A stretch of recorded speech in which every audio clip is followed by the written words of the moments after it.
Tamil Bible Study. 1 தீமோத்தேயு 3ஆம் அதிகாரம்.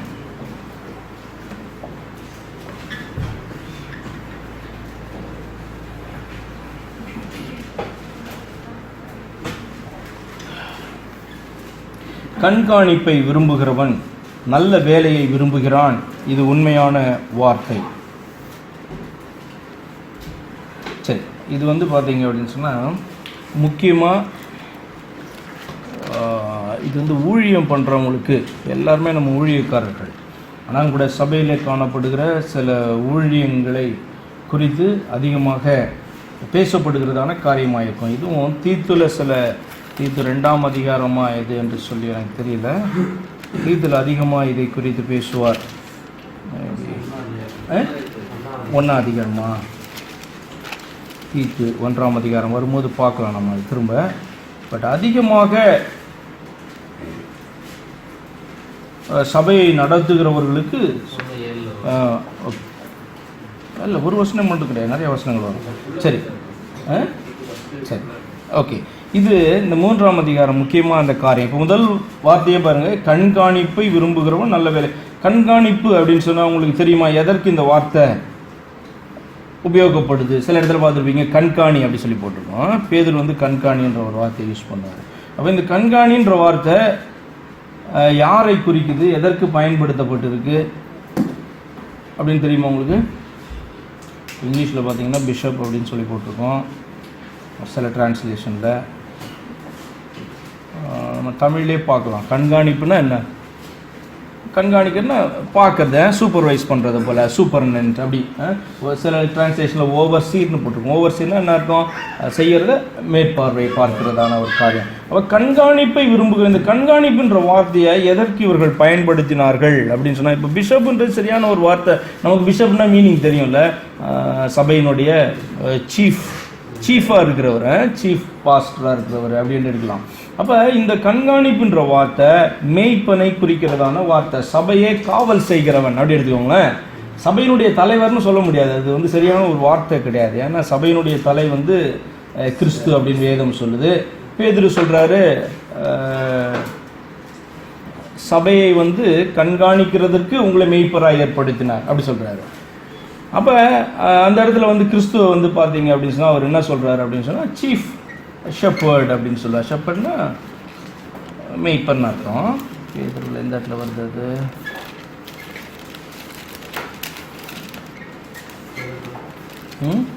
பேதுரு சீஃப் ஷெப்பர்ட் என்ற வார்த்தை அவர் யூஸ் பண்ணுவார்.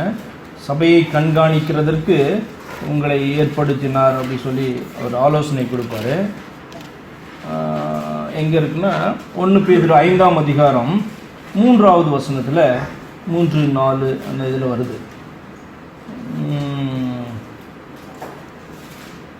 இப்படி எடுத்துக்கோங்களேன். 1 பேதுரு 5 வாசிக்கலாம்.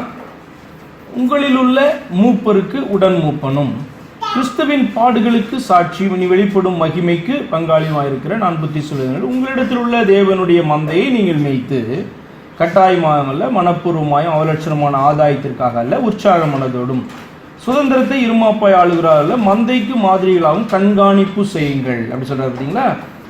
அப்படி செய்தால் பிரதான மேய்ப்பர் வெளிப்படும் பொழுது, அதான் சீஃப் ஷெப்பர்ட், பிரதான மேய்ப்பர் வெளிப்படும் போது மகிமையுள்ள வாடாத கிரீடத்தை பெறுவீர்கள். எதற்காக இதை வாசிச்சோம்னு சொன்னால், என்னென்ன வார்த்தைகளை சபையை காவல் பண்ணுறவங்களுக்கு வேதத்தில் உபயோகப்படுத்துறதுனா மூப்பர் அப்படின்றதான ஒரு வார்த்தை உபயோகப்பட்டிருக்கோம். ஏன்னா மூப்பர்னா நம்ம பார்ப்போம் எல்டர், சபையினுடைய எல்டர், டீக்கன் அப்படி சொல்லி பார்ப்போம்ல. ஆனால் இந்த இடத்துல மூப்பர் அப்படின்னு சொல்றது பார்த்தீங்கன்னா மெய்ப்பனுக்கு பயன்படுத்தப்படுகிற வார்த்தை. அல்லது இந்த மெய்ப்பன் என்ன சொல்லலாம், ஒரு காவலாளி அப்படின்னு சொல்லலாம். இந்த இடத்துல இவர் பேசுறாரு கண்காணி அப்படின்னு பேசுறாரு. இந்த வார்த்தைகள் எல்லாம் பார்த்தீங்க அப்படின்னு சொன்னால் சபையை நடத்துகிறவங்களுக்கு காணப்படுகிறதான ஒரு வார்த்தை. அப்போ கண்காணிப்பை விரும்புகிறவன் நல்ல வேலையை விரும்புகிறான், இது உண்மையான வார்த்தை. ஆகையால் அப்படின்னு சொல்லிட்டு அவங்க எப்படி எல்லாம் இருக்கணும் அப்படின்னு சொல்லிட்டு சில காரியங்களை வைக்கிறாரு பண்ணலாம். ரொம்ப இது பிரயோஜனமாக இருக்கும். நம்ம ஒரு நாட்களில் சபையை கர்த்தர் நடத்துவதற்கு உங்கள் கையில் கொடுத்தார் அப்படின்னு சொன்னால், அல்லது சபையினுடைய மேய்ப்பர் எப்படி இருக்கணும் அப்படின்ட்டு, மேய்ப்பர் மாத்திரம் கிடையாது, இதில் 2 பேர் கொடுப்பாரு. என்ன, சபையை நடத்துகிற அந்த மேய்ப்பருக்கு ப்ளஸ் மேய்ப்பருக்கு கீழே இருந்து வேலை பண்ணுறதான அந்த டீக்கன்ஸ்ன்னு சொல்லுவாங்கள்ல, அது அதுக்கு பார்த்தீங்கன்னா என்ன சொல்லுவோம், நம்ம வந்து மூப்பர் லீடர்னு சொல்லுவோம் ஆக்சுவலாக. பட் அந்த வார்த்தை மெய்ப்பனுக்கு யூஸ் பண்ணுற வார்த்தை. அப்போ டீக்கன்ன்ற வார்த்தை பார்த்தீங்கன்னா உதவிக்காரர் அப்படி வரும் இந்த இடத்துல. சில டிரான்ஸ்லேஷனில் இங்கிலீஷில் டீக்கன்ஸ்னே வரும். அது எனிகோ இந்த 2 பேருக்குமே சபையை நடத்துறது, அவர் கீழே இருந்து நடத்துகிற எல்லா டீக்கன்ஸ் இப்படி எடுத்துக்கோங்க, உங்களுக்கு புரியுற மாதிரி வார்த்தையிலே சொல்கிறேன். அப்போ அவங்க 2 பேரும் எப்படிப்பட்டவர்களாய் காணப்பட வேண்டும் அப்படின்னு சொல்லிட்டு நல்ல ஒரு ஆலோசனை இந்த இதில் காணப்படும். அதுதான் முக்கியமான ஒரு அதிகாரம் இது. ஆகையால் கண்காணியானவன் குற்றஞ்சாட்டப்படாதவனும் ஒரே மனைவியை உடைய புருஷனும் ஜாக்கிரதை உள்ளவனும் தெளிந்த புத்தியுள்ளவனும் யோக்கியதையுள்ளவனும் அந்நியரை உபசரிக்கிறவனும் போதக சமர்த்தனுமாய் இருக்க வேண்டும். அப்போ இதில் எத்தனை காரியங்களை அவர் சொல்கிறாரு பாருங்களா. முதலாவது என்ன அப்படின்னு சொன்னால் குற்றம் சாட்டப்படாதவனாக இருக்கணும் அப்படின்னு சொன்னால், குற்றம் ஒருத்தனை வந்து பார்த்திங்கன்னா நம்ம குற்றம் சாட்டுறது ஒரு காரியம், இவன் அப்படி அவன் அப்படின்னு சொல்கிறது. ஆனால் அந்த குற்றம் நிரூபிக்கப்பட்டால் தான் அவன் வந்து குற்றவாளி ஆவான். சரியா? இப்போ இயேசு கிறிஸ்துவ கூட பார்த்தீங்கன்னா அநேக குற்றம் சாட்டினார்கள் இல்லை, ஆனால் எதுவுமே நிரூபிக்கப்படலை. அவர் வந்து பார்த்து கேட்குறாரு, என்மேல் பாவம் உண்டென்று யார் சொல்லக்கூடும் அப்படி கேட்குறாரு அவர். அப்போ அவரை குறித்து சொல்லலாம், இப்படி பண்ணுறாரு அப்படி பண்ணுறாரு, நியாய பிரமாணத்தை மீறுறாரு எல்லாம் சொல்லலாம்.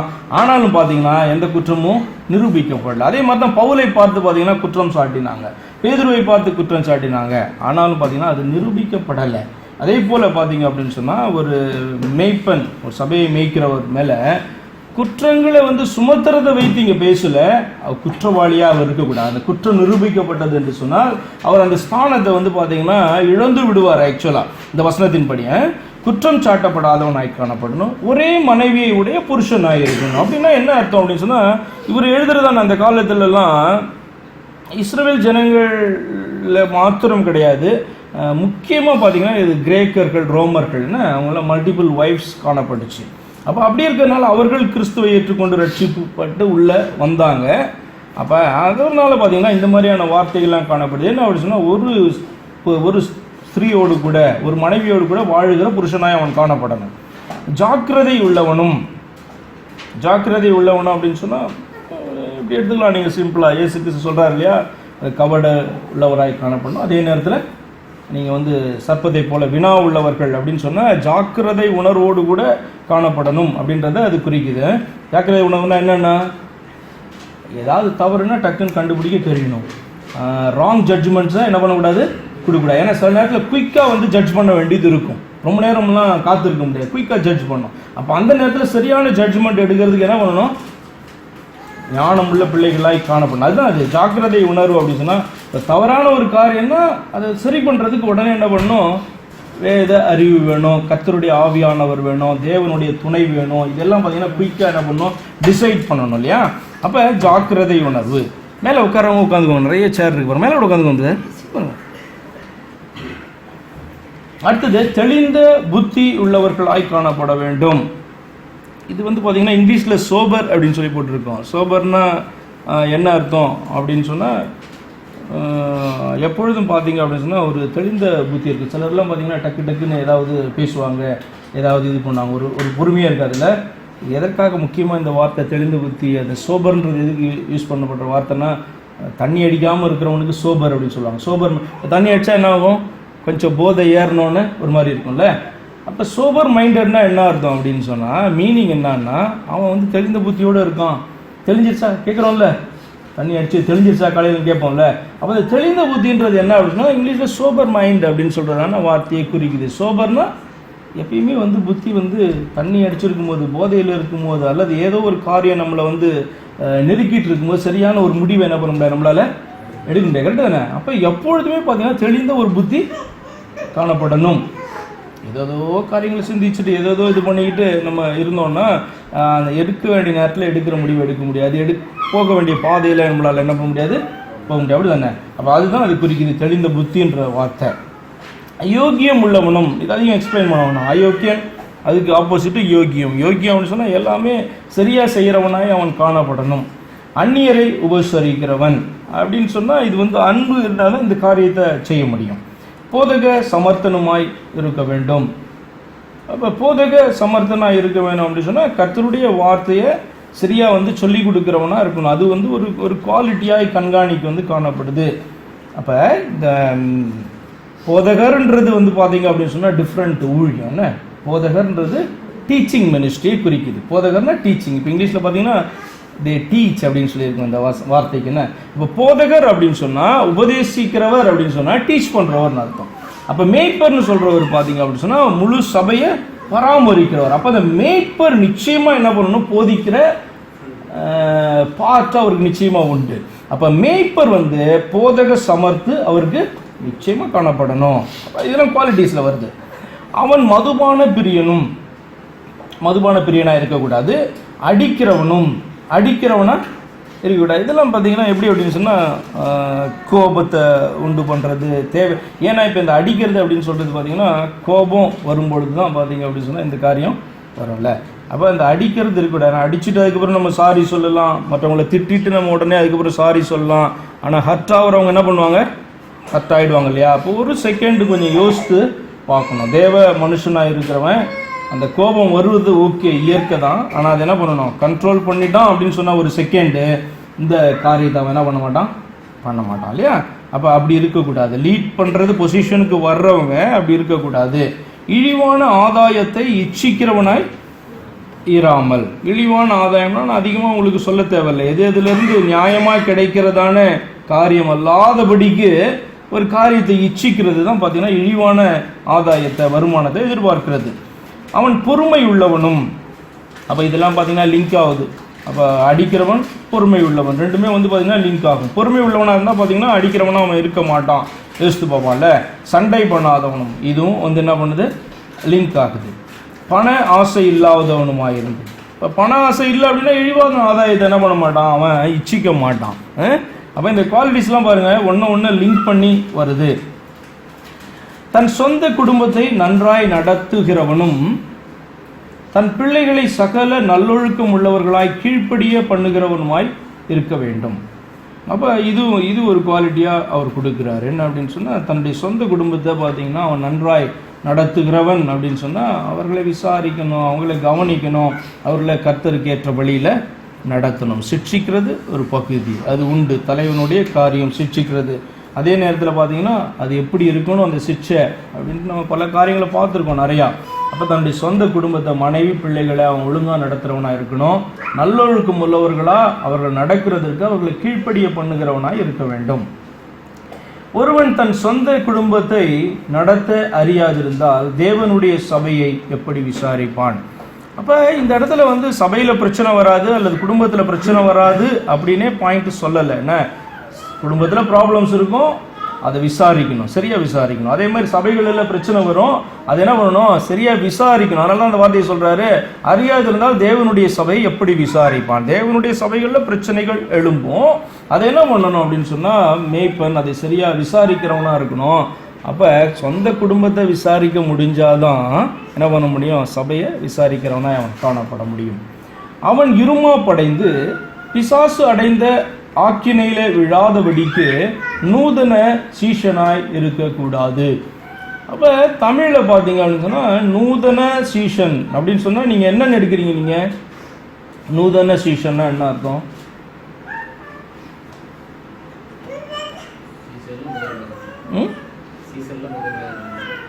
நூதனம்னா என்ன?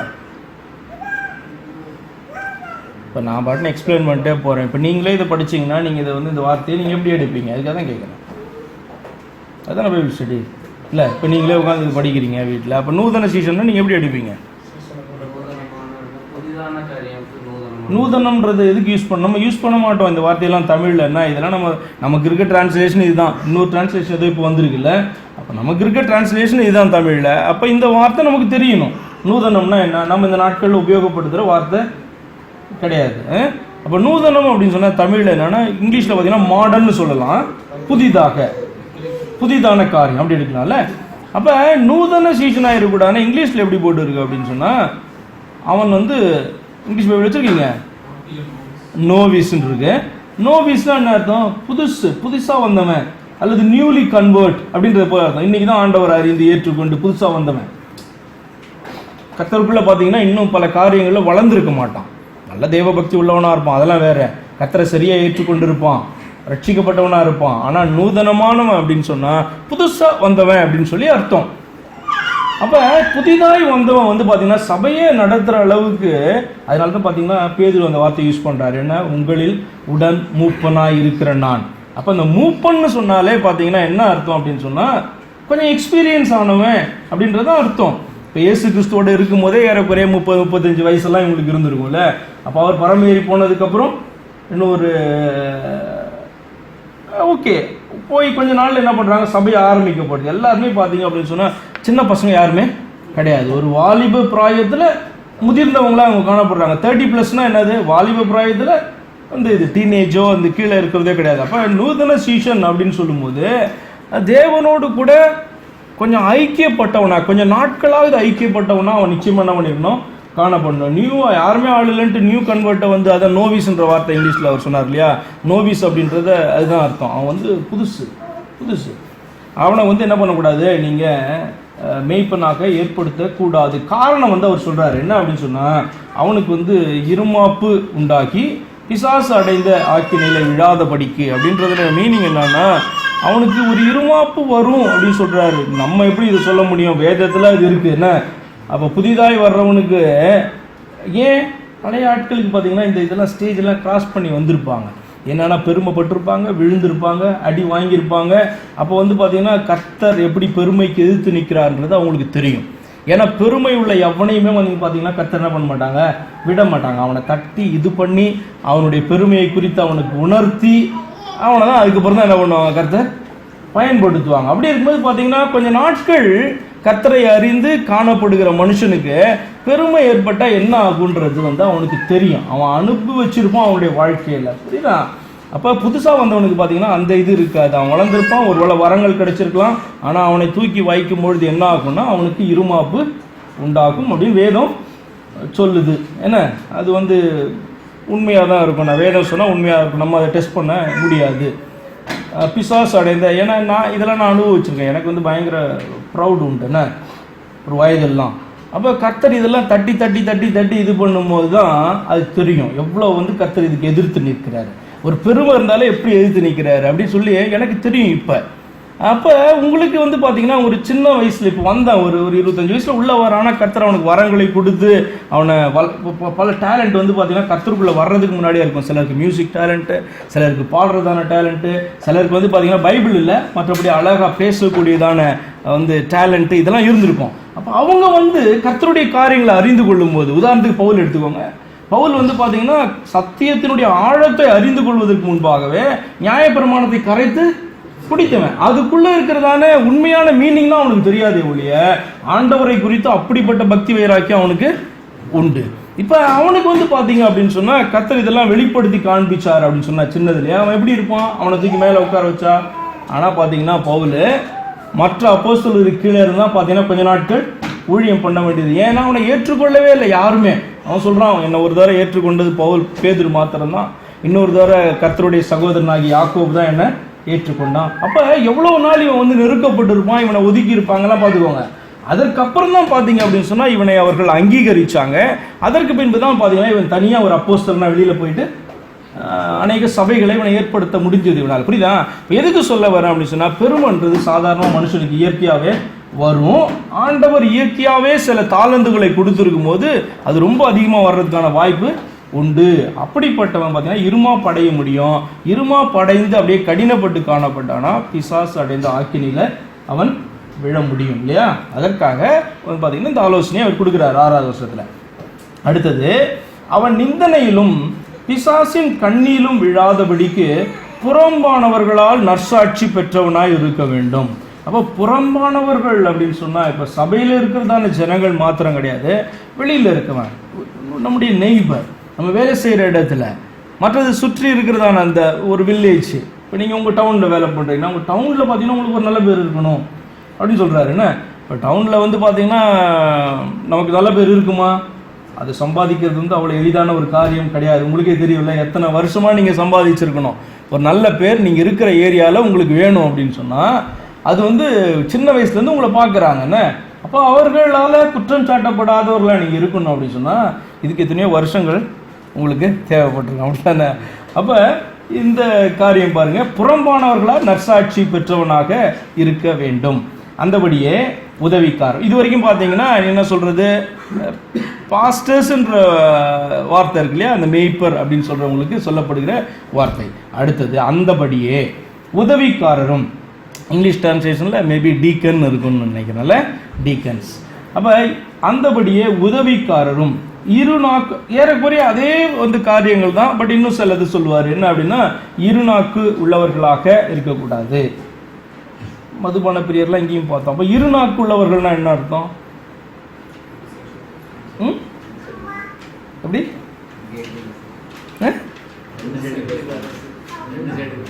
இங்கே ஒன்று சொல்கிறது அங்கே ஒன்று சொல்கிறதா? அது வந்து கோளுன்னு சொல்லுவோம், புறம் கூறுதல் சொல்லுவோம். ஆக்சுவலாக பார்த்தீங்கன்னா இருநாக்கு மாற்றி கரெக்டு, மாற்றி பேசுறது. இப்போ ஒரு வசனம் இருக்குன்னு வச்சுக்கோங்களேன், அந்த வசனத்தை இப்போ நம்ம கிறிஸ்டியன் இதிலே போவோம். என்ன, இப்போ ஒரு வசனத்தை நான் 100 இடத்துல பிரசங்கம் பண்ணாலும் அதே மாதிரி தான் என்ன பண்ணணும், பிரசங்கம் பண்ணணும். அது 100 வருஷம் நான் பிரசங்கம் பண்ணாலும் அந்த வசனத்தை அப்படி தான். ஏன்னா சத்தியம் வந்து பார்த்தீங்கன்னா மாற போகிறதே கிடையாது. என்ன, திடீர்னு மாறிடாது. ஒருவேளை நான் அந்த சத்தியம் வந்து தப்பாக பிரசங்கம் பண்ணியிருந்தேன்னா ஒரு நாள் நான் என்ன பண்ணியிருக்கணும், அதை மாற்றிக்கொள்ளும்போது இவ்வளோ நாள் நான் தப்பாக பண்ணேன், இப்போ தான் எனக்கு தெரிஞ்சதுன்னு சொல்லி என்ன பண்ணணும், அதை நான் கரெக்ட் பண்ணிக்கணும். இருநாக்குள்ளவர்லாம் என்ன அர்த்தம், ஒரு இடத்துல ஒரு மாதிரி என்ன பண்ணுவாங்க சொல்லிக் கொடுப்பாங்க, இன்னொரு இடத்துல போய் இன்னொரு மாதிரி சொல்லிக் கொடுப்பாங்க. அப்போ என்ன அப்படின்னு சொன்னால் பொய் வந்து இருக்கக்கூடாது. அப்போ எவ்வளவு ஜாக்கிரதை உள்ளவர்களாக அவர்கள் காணப்படணும் அப்படின்னு வேதம் சொல்லுது பாருங்க. இரு நாக்கு அவர்களுக்கு காணப்படக்கூடாது. இது வந்து ரொம்ப சேஃப் தெரியுமா. எல்லா இடத்துலையும் ஒரே நாக்கு இருந்ததுன்னா பயங்கர சேஃப். நீங்கள் எல்லா இடத்துலையும் உண்மை பேசுனீங்க அப்படின்னு சொன்னால் ரொம்ப வந்து சேஃப். புரியுதா? இல்லை ஒரு இடத்துல நீங்கள் பொய் பேசுனீங்கன்னா அந்த பொய்யை மெயின்டைன் பண்ணுறதுக்கு நீங்கள் பல பொய்யை பேச வேண்டியது. இப்போ நான் உங்ககிட்ட ஒரு காரியத்துக்கு வந்து பொய் சொல்லிட்டேன்னு வச்சுக்கோங்களேன், இன்னொரு இடத்துல போய் இன்னொருத்தர் இன்னொரு காரியம் சொல்லலாம். அப்புறமேட்டா 4 நாள் கழிச்சு ஜெனியில் பார்க்கும்போது உங்கள்கிட்ட சொன்னதே எனக்கு மறந்து போய் நான் வேற சொல்லுவேன். புரியுதா? அப்போ இவர்கிட்ட இருந்து தப்பிக்கிறதுக்கு ஒரு காரியத்தை நான் சொல்லியிருப்பேன், பொய்யா சொல்லியிருப்பேன். இவர்கிட்ட சொன்ன பொய்யவே நான் மறந்துருப்பேன். அதுக்கப்புறம் நான் இன்னொரு நாள் வேற மாதிரி சொன்னேன்னா அவர் என்ன நினைப்பார், என்னை குறித்து நம்புவார். அதுக்கப்புறம் என்ன, புரியுதா? அப்போ பொய் சொல்கிறவன் இன்னைக்கு இல்லைனாலும் ஒரு நாள் பார்த்தீங்க அப்படின்னு சொன்னால் எல்லார் முன்னாடியும் அவங்கள்ட்ட மாட்டிக்குவான், தானாக மாட்டிக்குவான். நீங்களே கண்டுபிடிச்சிருவீங்க. அவங்கள்ட்ட பழகிட்டு வரும்பொழுது சிலரை வந்து பார்த்தீங்கன்னா நம்ப முடியல அப்படின்னு சொல்கிறதுனுடைய காரணம் என்ன, அவருடைய நாக்கில் உண்மை இருக்காது. அப்போ எப்பயுமே உண்மையை பேசுனீங்க அப்படின்னு சொன்னால் டிரான்ஸ்பரண்ட் அப்படி சொல்லுவாங்க எப்பொழுதுமே. இல்லை உண்மை அந்த இடத்துல பார்த்தீங்கன்னா ஒரு காரியத்தை அவருக்கு சொல்ல இஷ்டம் இல்லை அப்படின்னு சொன்னால் சொல்லிட்டுங்க, இஷ்டம் இல்லைன்னு சொல்லிட்டுங்க. இல்லைனா மழுப்புங்க, அவருக்கே தெரிஞ்சிடும் இவர் மழுப்புறாரு, இவருக்கு சொல்கிறதுக்கு இஷ்டம் இல்லை, நோ ப்ராப்ளம். ஆனால் அதே நேரத்தில் நீங்கள் பொய்யா சொன்னீங்கன்னு வச்சுக்கோங்களேன், ஒரு நாள் நீங்கள் மாட்டிங்க, அவருக்கு முன்னாடி நிச்சயமாக ஒரு நாள் மாட்டிங்க. அப்போ உண்மையை வந்து சொல்கிறதுக்கு இஷ்டம் இல்லை அப்படின்னு சொன்னால் எனக்கு சொல்ல இஷ்டம் இல்லை, என்ன அதுக்கு மேலே கேட்காத, என்னை தோண்டி கேட்காதன்னு சொல்லிட்டுங்க. உங்களை வந்து பார்த்தீங்கன்னா உங்கள் மேலே கோவப்படுவாங்க, அவ்வளோதானே வழியா. நீங்கள் பொய் சொன்னீங்க அப்படின்னா ஒரு நாள் கண்டுபிடிச்சிட்டு உங்கள் பேர், நீங்கள் 10 வருஷம் சம்பாதிச்ச பேர் ஒரே இன்சிடெண்ட்டில் என்ன பண்ணோம், போயிட்டோம். திரும்ப நீங்கள் அதை வர வைக்கிறதுக்கு ரொம்ப கஷ்டம். நீங்கள் எவ்வளோதான் சாரி சொன்னீங்கனாலும் அந்த ரெப்புடேஷன் அப்படின்னு சொல்லுவாங்கள்ல, அது வந்து திரும்பவும் வராது. அப்போ பெயர் சம்பாதிக்கிறதுன்றது ரொம்ப ரொம்ப கஷ்டம். அதனால தான் சொல்கிறாரு, புறம்பே இருக்கிறவர்கள், புறஜாதின்னு கூட சொல்லுவார், புறம்பேவானவர்கள் அப்படின்னா சபைக்குள்ளே வந்ததான ஜனங்கள் அல்லாத மற்றவர்களிடத்துலையும் உனக்கு நல்ல பேர் இருக்கணும் அப்படின்னு சொல்கிறதுனுடைய அர்த்தம் வந்து அதுதான். எல்லா இடத்துலையும் பார்த்தீங்கன்னா நல்ல பேர் இருக்கணும்னா பேச்சு வந்து கரெக்டாக இருக்கணும், சிம்பிளாக சொன்னால் உண்மை இருக்கணும்னு அர்த்தம். மதுபான பிரியராக அவர்கள் இருக்கக்கூடாது. இழிவான ஆதாயத்தை, சேம் தான் அவங்களுக்கு பார்த்து தான், இழிவான ஆதாயத்தை இச்சிக்கிறவர்களாக இருக்கக்கூடாது, நல்ல ஒழுக்கம் உள்ளவர்களாக இருக்கணும். விசுவாசத்தின் ரகசியத்தை சுத்த மனசாட்சியிலே காத்து கொள்ளுகிறவர்களாகவும் இருக்க வேண்டும். இது என்ன அப்படின்னு சொன்னால், விசுவாசத்தினுடைய ரகசியம் அப்படின்னு சொன்னால் அநேகருக்கு வெளியாக்கப்படாததான ஒரு காரியம் நமக்கு வெளியாக்கப்பட்டு நம்ம என்ன பண்ணோம், அதை விசுவாசிச்சிருக்கோம், அதனால தான் நம்ம ரட்சிக்கப்பட்டு இருக்கிறோம். அப்படி தானே? நம்மளுடைய விசுவாசமே பார்த்தீங்கன்னா அது ஒரு அற்புதமான ஒரு காரியம். அநேகருக்கு அந்த விசுவாசம் வந்து வரமாட்டேங்குது ஆண்டவர் மேலே, ஆனால் நமக்கோ வந்து பார்த்தீங்கன்னா வந்திருக்கு. பவுல் சொல்றதை போல இது முன்னாட்களில் மறைக்கப்பட்டிருந்த காரியம் இந்த நாட்களில் என் மூலமாக வெளிப்பட்டிருக்குன்னு சுவிசேஷத்தை குறித்து என்ன பண்ணுறாரு சொல்கிறார். கிறிஸ்துவை குறித்த காரியம் இவ்வளவு நாட்களாக மறைக்கப்பட்டிருந்தது. பழைய ஏற்பாட்டு நாட்களில் உள்ளே இருக்கு, மறைக்கப்பட்டிருக்கு, ஆனால் இப்பொழுதோ இந்த ரகசியம் வெளியாக்கப்பட்டது அப்படி சொல்கிறான் இல்லையா. அப்போ இது வந்து அதிசயமான காரியம். அந்த காரியத்தை நமக்கு சொல்லி கொடுக்கும் பொழுது நம்ம அந்த சுவிசேஷத்தை கேட்டு ரட்சிக்கப்பட்டிருக்கோம். அப்போ அந்த விசுவாசத்தினுடைய ரகசியம் அப்படி சொன்னால் அவ்வளோ நாள் ஹிட்டனாக காணப்பட்டுச்சு, இந்த நாள் மறைக்கப்பட்டுச்சு, வெளியாக்கப்பட்டுச்சு. அப்போ அதை சுத்த மனசாட்சியோடே காத்து கொள்ள வேண்டும் அப்படின்னு சொன்னால் என்ன அர்த்தம்னா, அந்த விசுவாசத்தில் சந்தேகம் நமக்கு என்ன பண்ணக்கூடாது, வரக்கூடாது. திடீர்னு இப்போ ஒரு சந்தேகம் வருது, இயேசு கிறிஸ்து கண்ணியின் வயிற்றுல தான் பிறந்தாரா அப்படின்னு ஒரு சந்தேகம் வந்துச்சு அப்படின்னு சொன்னா இது எதை பாதிக்கும்? ஆக்சுவலா நம்மளுடைய ரட்சிப்பை ஆக்சுவலா பாதிக்கும். ஏன்னா இது என்னது? இதெல்லாம் அடிப்படையான உபதேசம். அடிப்படையான உபதேசத்துல நம்ம ஸ்ட்ராங்கா இருக்கணும். அதுல ஒரு சந்தேகமே என்ன பண்ணக்கூடாது, எந்த கிறிஸ்தவனுக்கும் வரக்கூடாது. அப்போ மேலோட்டமான சில காரியங்கள், அடிப்படை உபதேசம், மேலே அதுக்கப்புறம் வர்றதான சில உபதேசங்கள் அப்படின்னு சொல்லி உண்டு. அப்படி நிறைய இருக்கும்ண்ணே. ஆனால் அடிப்படை உபதேசத்தில் சந்தேகமே. உதாரணத்துக்கு பரிசேயர்களுக்கும் சதுசேயர்களுக்கும் பார்த்தீங்கன்னா அடிப்படையான உபதேசத்தில் பிரச்சனை என்ன? உதாரணத்துக்கு உயிர்த்தெழுதல்னு எடுத்துக்கோங்களேன். உயிர்த்தெழுதல் கிறிஸ்துவனுடைய அடிப்படை உபதேசம். இயேசு கிறிஸ்து மரிக்கலைன்னா ஒரு உயிர்த்தெழ வேண்டிய அவசியம் கிடையாது. இயேசு கிறிஸ்து உயிர்த்தெழலை அப்படின்னு சொன்னா நமக்கு உயிர்த்தெழுதல் உண்டுன்னு எப்படி நம்மளால நம்ப முடியும்? அப்ப சதுசேயர்கள் பார்த்தீங்கன்னா இதை நம்ப மாட்டாங்க. அதே மாதிரி தேவதூதர்கள் இருக்கிறத என்ன பண்ண மாட்டாங்க, சதுசேயர்கள் நம்ப மாட்டாங்க. அப்ப தூதர்கள் இருக்கிறாங்க நம்பல அப்படின்னு சொன்னா எப்படி ஆண்டவர் இருக்காரு நம்ப முடியும்? ஏன்னா ஸ்பிரிட் இதெல்லாம் பார்த்தீங்கன்னா ஆண்டவரால் உண்டாக்கப்பட்ட ஸ்பிரிட்ஸ். அப்ப தேவனும் ஸ்பிரிட் ஆக்சுவலா, அப்படிதானே? அப்ப இது இருக்குன்னு நம்பல அப்படின்னு சொன்னா தேவனை நம்ப மாட்டான், பிசாசு இருக்குன்னு என்ன பண்ண மாட்டான், நம்ப மாட்டான். அப்ப இவர்கள் அடிப்படையான காரியங்கள்ல வேறுபடுறாங்க. அப்ப அடிப்படையான உபதேசங்கள்ல நம்ம வேறுபடுவோம் என்று சொன்னால் நம்ம பார்த்தீங்க அப்படின்னு சொன்னா கிறிஸ்தவனா இருக்கிறதுக்கான தகுதியை இழந்து விடும். அப்ப நம்முடைய மனசாட்சி இந்த அடிப்படையான உபதேசத்துல இடிக்க கூடாது. புரியுதா? இப்ப கான்ட்ரவர்ஷியல் டீச்சிங்ஸ் நிறைய இருக்கு. உதாரணத்துக்கு சிஸ்டர்ஸ் தலையை கவர் பண்றது, இதெல்லாம் அடிப்படை உபதேசம் கிடையாது. புரியுதா உங்களுக்கு? இல்ல ஹேர் நீளமா வச்சிருந்தா அதுவே அவங்களுக்கு கவரிங் அப்படி சொல்றவங்க இருக்கிறாங்க. கவர் பண்ண வேண்டிய அவசியம் கிடையாது, ஹேர் கட் பண்ணிட்டான்னு சொல்றவங்க இருக்கிறாங்க. அப்ப இதெல்லாம் பாத்தீங்க அப்படின்னு சொன்னா அடிப்படை உபதேசத்துல வராது. புரியுதா?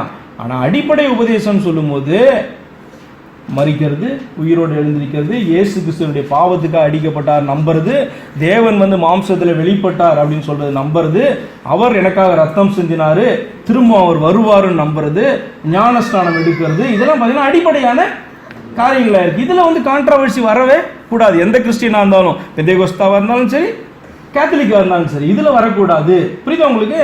அப்ப இதுல வரும்பொழுது தான் பாத்தீங்க அப்படின்னு சொன்னா மனசாட்சி நமக்கு இடிக்கும். மனசாட்சி இடிச்சது அப்படின்னு சொன்னா பிரயோஜனம் கிடையாது. அப்ப இவர்களை குறித்து இங்க சொல்லுது விசுவாசத்தின் ரகசியத்தை. இதெல்லாம் நம்ம என்ன விசுவாசத்தின் ரகசியம்? இதை விசுவாசிக்கிறோம். இயேசு கிறிஸ்து கன்னி மரியாள் இடத்துல பிறந்தார் அப்படின்னு சொல்லிட்டு நம்ம விசுவாசிக்கிறோம். இயற்கைக்கு அப்பாற்பட்ட ஒரு காரியம் நடந்தது அப்படின்னு சொல்லி நம்ம விசுவாசிக்கிறோம் இல்லையா? அதுல சந்தேகம் வந்துச்சு அப்படின்னு சொன்னா மனசாட்சி இடிக்கும். என் மனசாட்சி இல்லையா? அப்ப அது இருக்கக்கூடாது. என்னென்ன சத்தியம் உண்டோ அந்த சத்தியத்தை ஆழமா என்ன பண்ணணும், நம்பணும். அதுல சந்தேகம் வந்தா வார்த்தையின்படி அதை கிளியர் பண்ணிக்கணும்.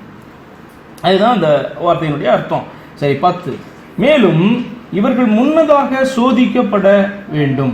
குற்றம் சாட்டப்படாதவர்களானால் உதவிக்காரராக ஊழியம் செய்யலாம். இப்போ முன்னதாக சோதிக்கப்பட வேண்டும் அப்படின்னு சொன்னால் இந்த காரியங்களை அறிந்து கொள்ளணும். போயிட்டு ஒரு டெஸ்ட் வைக்கணும், இன்டர்வியூ வைக்கணும், அப்படி அர்த்தம் கிடையாது.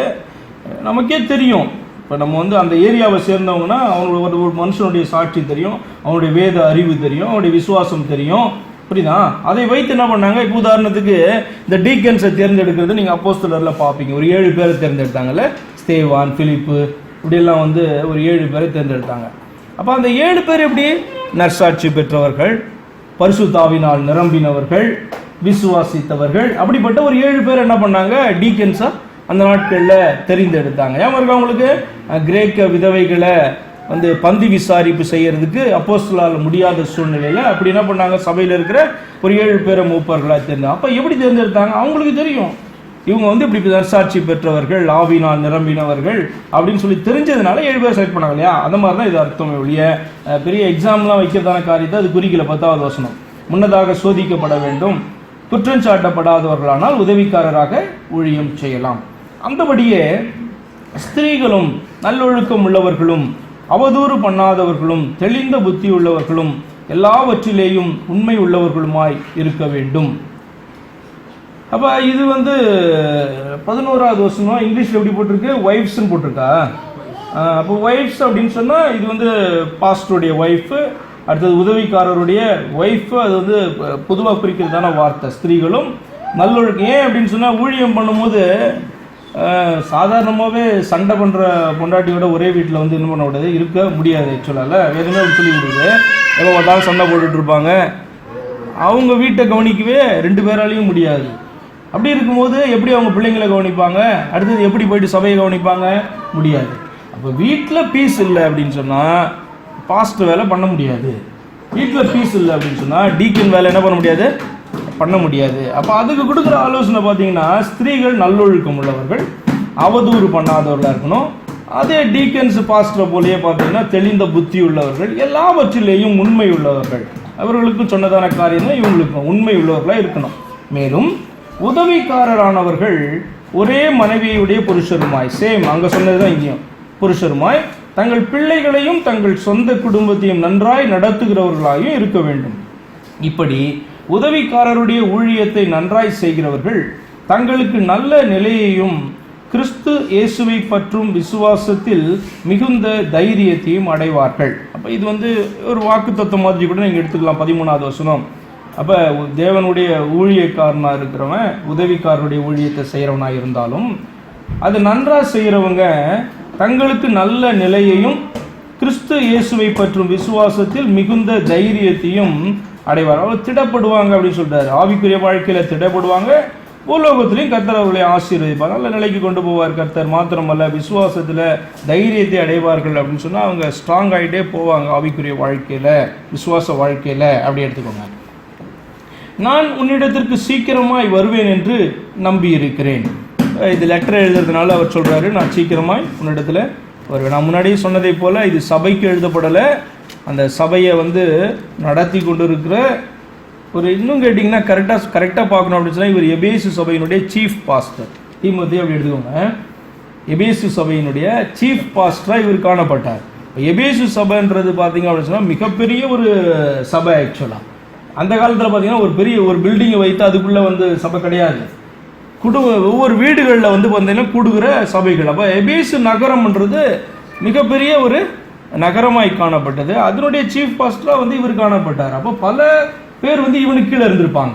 அதனால தான் பார்த்தீங்க அப்படின்னு சொன்னால் கண்காணிகள் அப்படின்னு சொல்லி அந்த வார்த்தை உபயோகப்படும், உதவிக்காரர் அப்படின்னு சொல்கிறதுலாம். அப்போ எல்லாருக்கும் பார்த்தீங்கன்னா இவன் என்ன பண்ணணும்? அட்வைஸ் பண்ணணும். முதல் அதிகாரத்துக்கு போனீங்கன்னா அப்படி இருக்கும். முதல் அதிகாரத்தில் எப்படி ஸ்டார்ட் பண்ணுறாரு பாருங்க.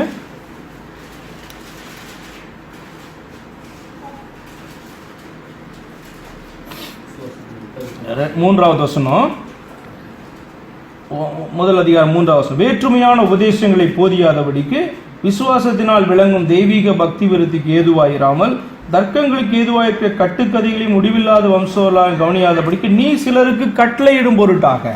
அப்போ பார்த்தீங்கன்னா இவன் சீஃப் பாஸ்டராக இருக்கிறதுனால தான் பார்த்தீங்கன்னா மற்ற பாஸ்டர்ஸ்க்கு இவன் என்ன பண்ணணும்? கட்டளையிடணும், இப்படி தான் அப்படின்னு சொல்லிட்டு பார்த்தீங்கன்னா சத்தியத்தை சொல்லிக் கொடுக்கணும் அப்படின்றதா என்ன பண்ணுறாரு? இவனுக்கு எழுதுறாரு. சரி, 14வது வசனம் திரும்ப வருவோம். 3:14. நான் உன்னிடத்திற்கு சீக்கிரமாய் வருவேன் என்று நம்பி இருக்கிறேன், தாமதிப்பேனாக. ஒருவேளை தாமதமாச்சு அப்படின்னு சொன்னால் தேவனுடைய வீட்டிலே நடக்க வேண்டிய வகையை நீ அறியும்படி இவைகளை உனக்கு எழுதுகிறேன். அப்போ தேவனுடைய வீடுனா சபையை குறித்து இங்கே பேசுது. சபையில் நடக்க வேண்டிய காரியங்களை நீ அறிந்து கொள்ளும்படிக்கு நான் இதைகளை எழுதுகிறேன். அந்த வீடு அப்படின்னு சொன்னால் சபை. அந்த வீடு ஜீவனுள்ள தேவனுடைய சபையாய் சத்தியத்திற்கு தூணும் ஆதாரமுமாய். இப்போ இது ஒரு அருமையான ஒரு வார்த்தை. நிறைய இடத்துல இப்படிப்பட்ட வார்த்தைகளை நீங்கள் பார்க்க முடியாது. இந்த 15வது வசனத்தினுடைய 2வது பகுதி பார்த்தீங்கன்னா, அந்த வீடு ஜீவனுள்ள தேவனுடைய சபையாய் சத்தியத்திற்கு தூணும் ஆதாரமுமாய் இருக்கிறது அப்படி சொல்கிறேன். இப்போ தூணுன்னா பார்த்தீங்கன்னா இங்கிலீஷில் பில்லர் அப்படி எடுக்கலாம். ஆதாரம் அப்படின்னு சொன்னால் ஆக்சுவலாக அது ஃபவுண்டேஷனை, கிரவுண்டை குறிக்குது அல்லது ஃபவுண்டேஷனை குறிக்குது. இப்போ சபை அப்படின்றது ஒரு பில்டிங்கை எடுத்துக்கிட்டீங்க அப்படின்னு சொன்னால் நம்ம முன்னாடி பார்த்துருக்கோம், சபையினுடைய அஸ்திபாரம் சத்தியம் அப்படின்னு சொல்லிட்டுல. சபையினுடைய அஸ்திவாரம் சத்தியம் அப்படின்னு என்ன அர்த்தம்?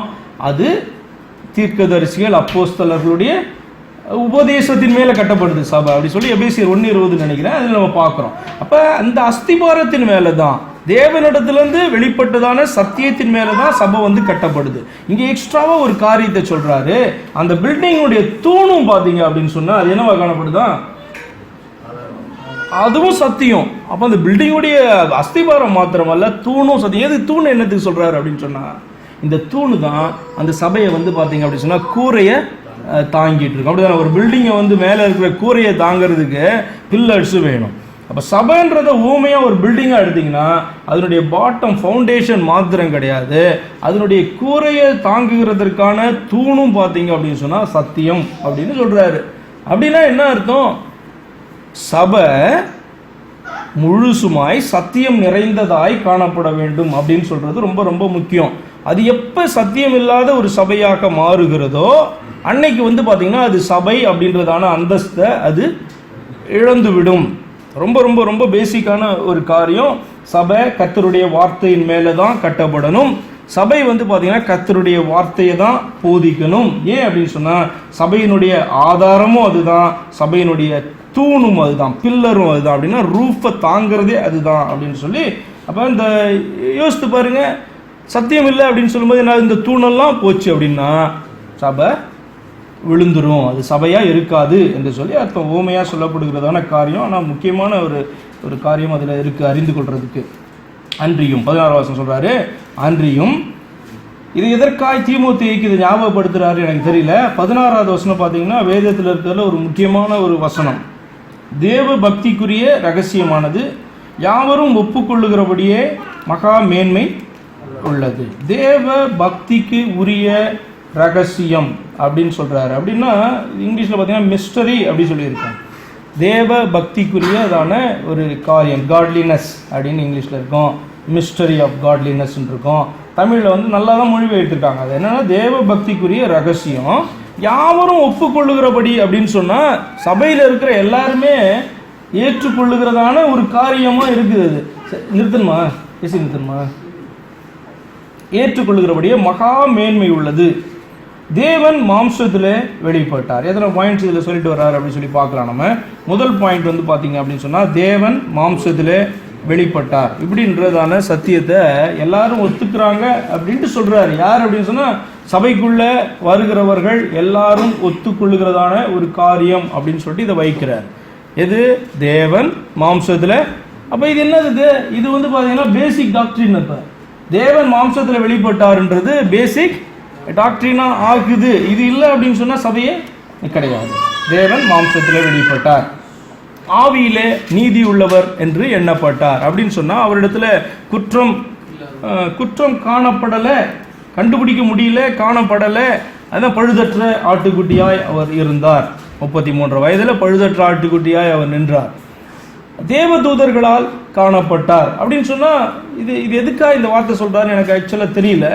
ஆனால் தேவதூதர்களால் காணப்பட்டார்னா எப்பொழுதும் தேவதூதர்கள் பார்த்தீங்கன்னா வாட்ச் பண்ணிட்டு இருக்கிறாங்க அப்படின்றது உண்மை. ஏன்னா இப்போ பார்த்தீங்கன்னா இயேசு கிறிஸ்துவனுடைய பிறப்பப்பையும் நீங்கள் பார்ப்பீங்க, திரளான சேனை இறங்குச்சு, தேவதூதருடைய திரள் இறங்கி தேவனை மகிமைப்படுத்துகிறாங்க அப்படி நீங்கள் பார்ப்பீங்க.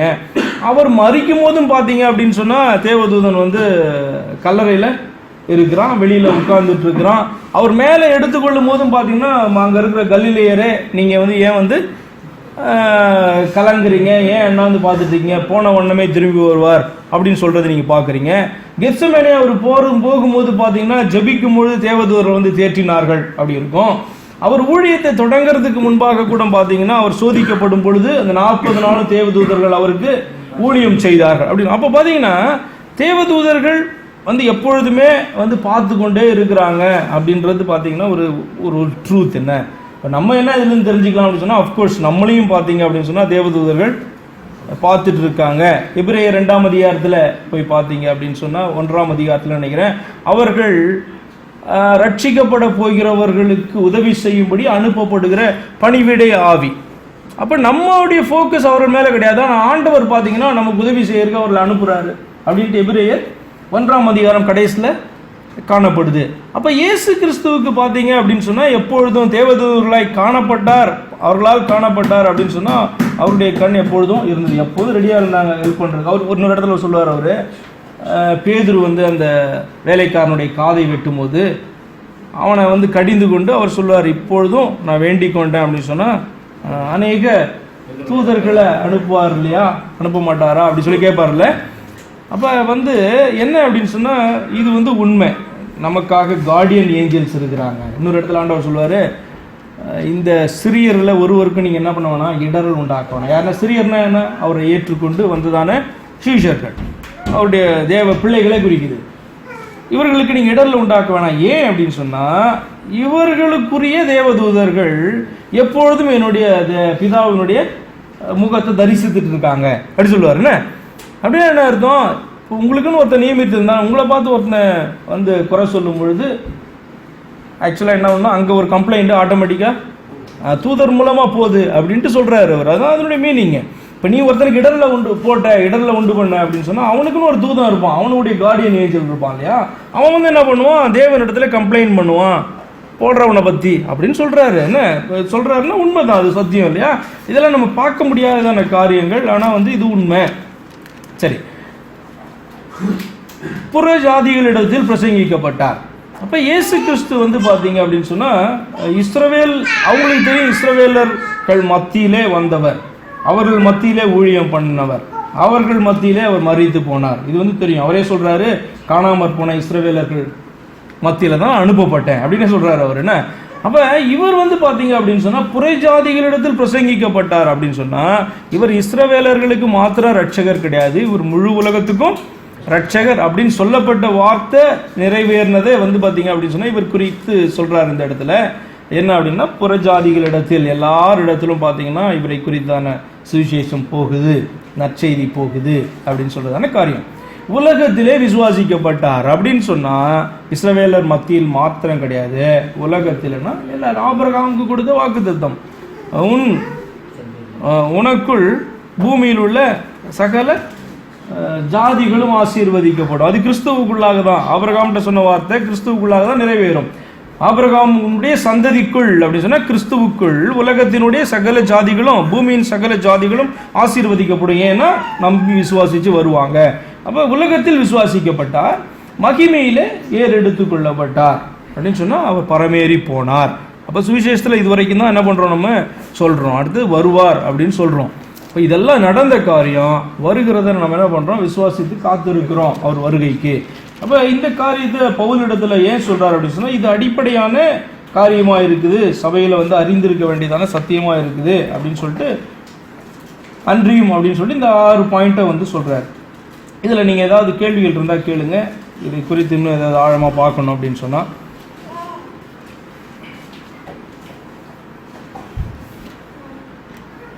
இந்த 15, 16 வசனங்கள் ரொம்ப முக்கியம்.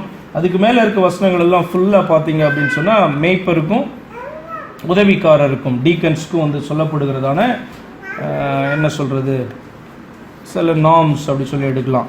இந்த காரியங்களை படி அவர்கள் காணப்பட்டால் தான் இந்த வேலைக்கு அவர்கள் ஏற்படுத்தப்பட முடியும் அப்படின்ட்டு சொல்கிறார். 6வது வசனம், அவன் இருமாப்படைந்து, இருமாப்புனா பெருமை, இருமாப்பு அப்படின்னா இங்கிலீஷ் என்ன போட்டுருக்குது, ப்ரைடுன்னு போட்டுருக்குது. ஏன்னா ப்ரைடுனா பெருமைப்படுறது. அவனுக்கு பயங்கர இருமாப்பு அப்படி சொல்கிறோம்ல, இருமாப்பு அப்படின்ற வார்த்தை நம்ம அதிகமாக உபயோகப்படுத்துறது இல்லை தமிழில். பெருமை பிடிச்ச அலையிறான், திமிர் பிடிச்ச அலையிறான் அப்படி சொல்லுவோம். இருமாப்புன்றதும் அதே வார்த்தை தான், தமிழ் வார்த்தை. எதை குறிக்குது அப்படின்னு சொன்னால் பெருமையை குறிக்குது. உங்களை ஒரு 4 பேர் புகழ்ந்தாங்க அப்படின்னு சொன்னால் என்ன ஆகும், ஒரு கிருன்னு உள்ள ஏறும்ல, ஜிவ்வுன்னு. நமக்கு வந்து ஏஜ் கொஞ்சம் இதாகிடுச்சு, அதனால தெரியும் இதெல்லாம் சும்மா சொல்கிறான் அப்படின்னு. ஒரு சின்ன பையன்கிட்ட வந்து பார்த்தீங்க அப்படின்னு சொன்னால் நீங்கள் இப்போ சொன்னீங்கன்னா அவனை புகழ்ந்தீங்கன்னா அப்படியே உள்ளே ஏறும், அப்படியே ஃபீலிங் உள்ள. புரியுது உங்களுக்கு? இயற்கை தானே, அதுதான் இருமாப்பு அப்படின்னு சொல்கிறீங்க. அப்போ அதை அவனுக்கு கண்ட்ரோல் பண்ண தெரியல. எப்படி கண்ட்ரோல் பண்ணுவான்? தாழ்த்ததுன்னா என்ன, இது அவன் பேசுறது முதலாவது உண்மை இல்லைன்றது தெரியணும். அடுத்தது ஆமாம் இதெல்லாம் மகிமை வந்து கர்த்தர் ஒரு நிமிஷத்தில் எடுக்க முடியும் அப்படின்றது தெரியணும். இந்த சில காரியங்கள்லாம் தெரிஞ்சால் பார்த்தீங்க அப்படின்னு சொன்னால் இது ஒரு சீரியஸை எடுக்க மாட்டான். அவன் எப்பயுமே அப்படியே இருப்பான், என்ன தான் தூக்கினாலும் அப்படியே அமைதியாக இருப்பான். இது வந்து அனுபவத்தில் தான் வரும்ல. அந்த டைமில் இல்லை வரும். நீங்கள் வந்து கொஞ்சம் அந்த டைமில் கொஞ்சம் ஏறுறது நோ ப்ராப்ளம். அப்புறம் டக்குன்னு நீங்கள் குறைச்சிருவீங்க. காரணம் என்ன, ஒரு நாள் தட்டியிருப்பார், அதனால் என்ன பண்ணிருப்பா, அது பெருசாக தெரியாது உங்களுக்கு. இது வந்து நான் சொல்கிறேன், இது வந்து அனுபவத்தில் தான் வரும். ஏன்னா மனிதனுடைய ஸ்பாவம் வந்து கொஞ்சம், அந்த பெருமை வந்து மனிதனுடைய ஸ்பாவம். ஏன் இப்போ பிசாசு வந்து பார்த்தீங்கன்னா அப்படியே ஜஸ்ட் யோசித்து பாருங்க, பிசாசு ஏன் ஆக்கினியை அடைந்தான் அப்படின்னு சொன்னால் அவன் தேவனுக்கு மேலே தன்னை உயர்த்தினது தான். ஆக்சுவலாக பெருமை தான். அவன் என்ன சொன்னான், தேவனுடைய சிங்காசனத்துக்கு மேலே நான் வந்து தன்னை உயர்த்த போகிறேன் அப்படின்னு அவன் சொன்னான், நினைச்சான் இல்லையா? உயர்த்தலை அப்படின்னு நினைச்சான். அப்போ இது எங்கே வந்தது? உள்ளுக்குள்ளே தானே இந்த இருமாப்பு வந்தது. நான் தேவனோட பெரியவன் அப்படின்னு எப்படி அவனுக்கு ஒரு நினைப்பு வந்தது? ஏன் அப்படின்னு சொன்னால், நீங்கள் எசேக்கியேல் 26 நினைக்கிறேன், ஏசாயா 14 இதில் போய் பார்த்தீங்கன்னா அவனை குறித்து நீங்கள் சொல்கிறதெல்லாம் பார்த்தீங்கன்னா உலகத்தில் இருக்க எந்த ராஜாவுக்கு கூட அந்த இதெல்லாம் இருக்காது. அவனுடைய குவாலிட்டிஸ் எல்லாம் நீங்கள் பார்த்துட்டு வந்தீங்கன்னா அவ்வளோ அழகு, அவ்வளோ பொண்ணு, அவ்வளோ என்னது அந்த வைடூரியம், இந்த இதெல்லாம் சொல்கிறாங்கள்ல, இதெல்லாம் உண்டு அவனுக்கு. தானியேலை காட்டிலும் ஞானவான், ஞானத்தில் டாப்பு, அழகுல டாப்பு, ஐஸ்வர்யத்தில் டாப்பு, அப்புறம் வந்து பார்த்தீங்கன்னா மியூசிக்கு பாடுறதுல டாப்பு. ஏன்னா மியூசிக் டைரக்டரே அவர் தான், ஆராதனை கூட்டத்தினுடைய தலைவன். அப்போ எல்லாத்துலேயுமே வந்து டாப். இப்போ மீகாவேலை பற்றியோ காப்ரியேலை பற்றியோ அப்படி சொல்ல, இவங்களும் பார்த்தீங்கன்னா பிரதான தூதர்கள். அப்போ அவனும் ஒரு பிரதான தூதனாய் காணப்பட்டான் ஒரு குரூப்புக்கு. அப்படி இருக்கும்போது அவனுடைய குவாலிட்டிஸை சொல்லும்போது நமக்கு வந்து ஆச்சரியமாக இருக்கும். அப்படி ஒருத்தரை கூட நம்ம பூமியில் என்ன பண்ணல, பார்க்கல. அப்போ இதுதான் சொன்னேன், ஆண்டவர் நேச்சுரலாக சில காரியங்களை கொடுக்கும் பொழுது அவன் இருமாப்படையிறதுக்கான வாய்ப்பு வந்து ரொம்ப அதிகம். அப்படி தானே? ரொம்ப நேச்சுரல் இல்லை? அப்போ இது எப்போ, ஏன் பிசாசு வந்து இப்படி தன்னை உயர்த்தும் போது இருமாப்புனால தான், பெருமையினால தான் பார்த்தீங்கன்னா அவன் கீழே விழுந்தான். ஆண்டவர் என்ன பார்த்தீங்க அப்படின்னு சொன்னால் அவனுக்கு வாய்ப்பு கொடுக்கல. ஏன் கொடுக்கலன்றது நம்ம அவர்கிட்ட போய் கேட்கவே முடியாது. மனுஷனுக்கு கொடுத்ததான அந்த ரட்சிப்பினுடைய வாய்ப்பை விழுந்ததான பிசாசுக்கு ஆண்டவர் கொடுக்கல அப்படின்னு வேதத்தில் சொல்லுது. எபிரேயர் 2ஆம் அதிகாரம் கடைசியில் வந்து சொல்லப்பட்டிருக்கு, அவனுக்கு கொடுக்கல. அவனுக்கு உதவியாக கையை அவர் நீட்டலை, ஆபிரகாமின் பிள்ளைகளுக்கு உதவியாக தன்னுடைய கரத்தை நீட்டினார் அப்படின்னு சொன்னால் ரட்சிப்புக்கான வழியை மனுஷனுக்கு வச்சாரு, பிசாசுக்கு வைக்கல அப்படின்ட்டு. ஆனால் அவன் விழுந்த காரணம் வந்து இருமாப்பு. இருமாப்படைந்து ஆக்கினையில் என்ன பண்ணால் ஜட்ஜ்மெண்ட் கிடச்சிருச்சு. கவனிக்கிறீங்களா? ஜட்ஜ்மெண்ட் கிடச்சிது. அப்போ அந்த ஆக்கினைக்குள்ளாக ஒரு மனுஷனால் போக முடியும்னா நிச்சயமாக போக முடியும். இருமாப்படைகிறவன் தன்னை தாழ்த்தலை அப்படின்னு சொன்னால் இதே ஆக்கினைக்குள்ளே என்ன பண்ணுவான், அவன் போவான். அவன் எவ்வளோ பெரிய ஊழியக்காரனாக இருந்தாலும் இல்லை ஒரு சாதாரண விசுவாசியாக இருந்தாலும் இருமாப்பு வந்துடுச்சுன்னா அது என்ன பண்ணணும் அப்படின்னு சொன்னால் ஒரு ஸ்டேஜில் இருதயம் உடைக்கும். நம்ம எப்படி ரட்சிக்கப்படுறோம்? வேதம் எப்படி சொல்லுது? இந்த ரட்சிப்பை குறித்து சொல்லும்போது நம்முடைய இருதயம் நொறுக்கப்படுது அப்படின்னு சொல்லுது. மனம் திரும்புதல் அப்படின்னு சொல்லும்போது இருதயம் வந்து பார்த்திங்கன்னா நொறுக்கப்படுமா. ஏசாயா 57ஆம் அதிகாரத்துக்கு போனீங்க அப்படின்னு சொன்னால் அங்கே இருக்கிறவர் எவனுடைய இருதயம் நொறுக்கப்படுதோ அவனுக்குள்ளேயும் வந்து என்ன பண்ணுறாரு, வாசம் பண்ணுவார். அங்கே இருக்கும்போதே இங்கேயும் வந்துடுவான். ஏசாயா 57க்கு போங்களேன்.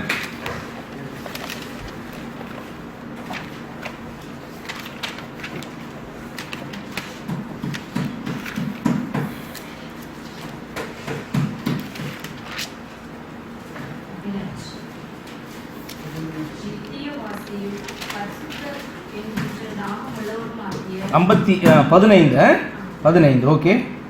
நித்தியவாசியும் பரிசுத்தர் என்கின்ற நாமமுள்ளவருமாகிய மகத்துவமும் உன்னதமுமானவர் சொல்லுகிறார்.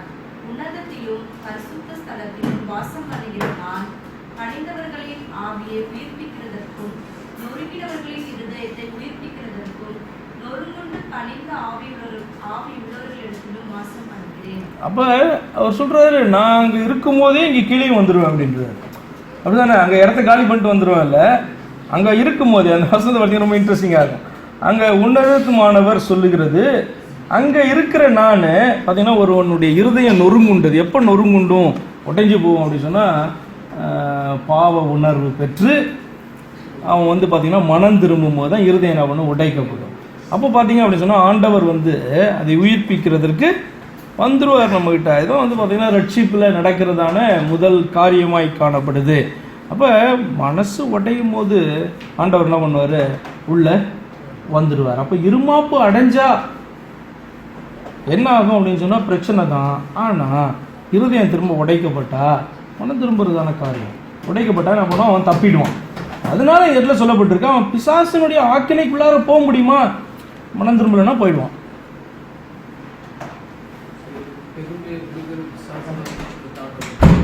எப்படி பிசாசு தாழ்த்தி இருக்க முடியுமா?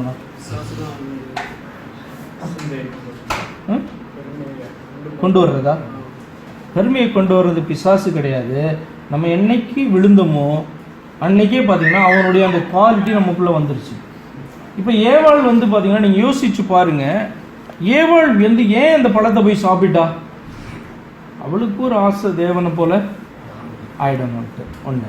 ரெண்டாவது பார்த்தீங்க அப்படின்னு சொன்னால் அவளுக்கு தேவன் சொன்ன வார்த்தையில் நம்பிக்கை இல்லை. அதை காட்டிலும் அவளிடத்துல வந்து பேசினதான அந்த சாத்தானுடைய வார்த்தையில் நம்பிக்கை இருந்துச்சு அவளுக்கு. அப்படித்தானே?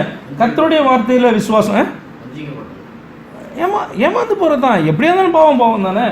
இப்போ கர்த்தருடைய வார்த்தையை விசுவாசிக்காம அவனுடைய வார்த்தையை அவள் விசுவாசிச்சான் இல்லையா?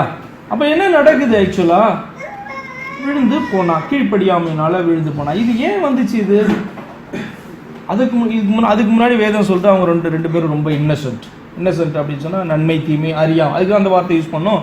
நன்மை தீமை அறியாதவர்களாக இருந்தாங்க. இது நல்லது இது கெட்டதுன்னே தெரியாது. அதனால தான் பார்த்தீங்கன்னா நல்ல பிள்ளையாக இருக்கும்போதே ஆண்டவர் சொன்னார் இதை நீ சாப்பிடாது அப்படின்ட்டு சொன்னார். ஆனால் அவங்க ஆண்டவருடைய வார்த்தையை மாத்திரம் விசுவாசிச்சிருந்தாங்க அப்படின்னு சொன்னால் விழுந்திருக்க மாட்டாங்க. சாப்பிட்டாங்க, விழுந்தாங்க. அதுக்கப்புறம் பார்த்தீங்கன்னா அந்த ஜென்ம ஸ்வாவம் நம்ம இன்றைக்கி பேசிகிட்டு இருக்கிறோமே, அந்த ஸ்வாவம் எங்கேருந்து வந்ததுன்னா விழுந்து போனதான அந்த ஃபாலன் நேச்சர்னு சொல்லுவாங்கல்ல, விழுந்து போனதான நிலையினால அது நமக்கு ஏற்பட்டதான ஸ்பாவம். அதுக்கு முன்பாக அந்த ஸ்பாவம் நமக்கு கிடையாது.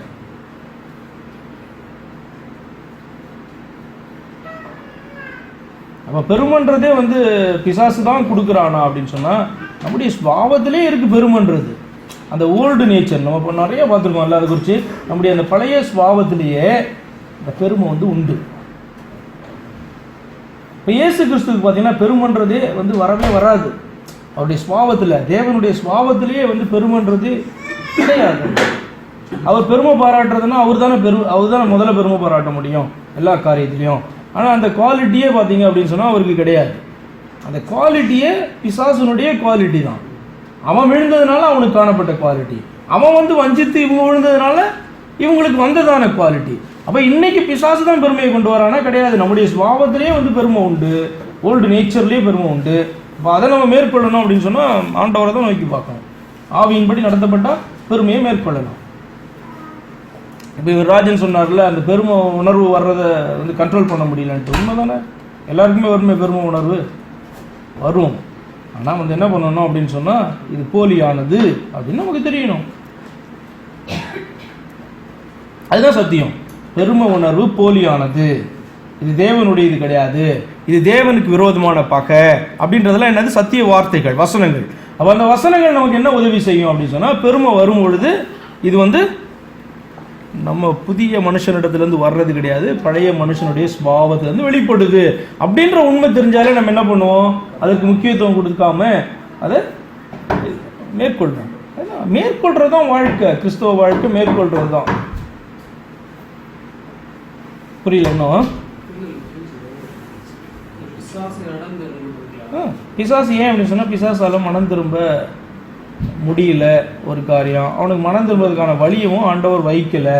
அப்போ வந்து பார்த்தீங்க அப்படின்னு சொன்னால் அவனுக்கு சத்தியம் தெரியும். சத்தியம் தெரியாதா அப்படின்னு சொன்னால் சத்தியம் நிச்சயமாக தெரியும் அவனுக்கு. ஆனால் வந்து ஆமாம், சத்தியம் தெரிந்தும் வந்து மனம் திரும்புறது வந்து அடுத்த பார்ட்டு, சத்தியம் தெரியறது வந்து ஒரு பார்ட்டு. அந்த சத்தியத்துக்கு ஒப்பு கொடுக்கறது தான் மனம் திரும்புதல். ஆனால் அவனால் சத்தியத்துக்கு ஒப்பு கொடுக்க முடியாது. யாக்கோபும் பின்னாடி சொல்லுவார்ல, அதாவது பிசாசுகளும் தேவன் ஒருவர் உண்டென்று அறிந்து நடுங்குகின்றன அப்படி சொல்லிடுறாரு. நடுங்கி பிரயோஜனம் உண்டா? கிடையாது. சத்தியத்தை அறிந்து பிரயோஜனம் உண்டா? கிடையாது. சத்தியத்துக்கு தன்னை ஒப்பு கொடுக்கணும். இப்பதான் வந்து பார்த்தீங்க அப்படி சொன்னால் விடுதலை உண்டாகும். அப்போ பிசாசு அந்த காரியத்தை அவன் செய்ய முடியாது அவனால். ஏன்ற கொஸ்டின் நமக்கு வந்து இல்லை. ஒரே ஒரு பதில் மாத்திரம் நான் சொல்ல முடியும். ஏன் அப்படின்னு சொன்னால், பிசாசு அவருடைய சாயலாக உண்டாக்கப்படலை, நம்மளோ அவருடைய சாயலாக உண்டாக்கப்பட்டோம். அப்போ சிருஷ்டிகள் பலவிதம். நமக்கு அநேக காரியங்கள் வீட்டில் காணப்படலாம், அநேக மிருகங்களை வளர்க்கலாம். நம்ம பிள்ளைங்களை காட்டிலும் அழகழகான மிருகங்கள்லாம் கூட இருக்குண்ணே, நாய்க்குட்டி இன்னும் அழகாக இருக்கிறதெல்லாம் இருக்கும். ஆனாலும் பிள்ளை தானே, பிள்ளைக்கு கொடுக்குற இதை வந்து நம்ம மற்ற மிருகங்களுக்கு கொடுப்போமா? என்னதான் இருந்தாலும் கொடுக்க மாட்டோம்ல. அப்போ பிசாசு வந்து பார்த்தீங்கன்னா ஒரு விசேஷ முத்திரை மோதிரமாய் உண்டாக்கப்பட்டான் அப்படி சொல்லுது வசனம். முத்திரை மோதிரமாய் உண்டாக்கப்பட்டான். ஆனாலும் அவனுக்கு கொடுக்காத பிரிவிலேஜை ஆதாமுக்கு கொடுத்தார். ஏன் அப்படி சொன்னால், ஆதாமோ அவருடைய சாயலாய் உண்டாக்கப்பட்டான். எப்படி எடுத்துக்கோங்களேன், அவருடைய பிள்ளை அப்படின்றதுனால பார்த்தீங்க அப்படின்னு சொன்னால் வாய்ப்பை கொடுத்தார், மன்னிப்புக்கான வழியை திறந்து வைத்தார். பிசாசுக்கு கொடுக்கல, அவ்வளோதான். வேற அவன் நிந்தனையிலும் பிசாசின் கண்ணிலும் விழாதபடிக்கு. நிந்தனை அப்படின்னு சொன்னா என்னது? அவனை நிந்தனைக்கு இங்கிலீஷ் என்ன போட்டிருக்கு?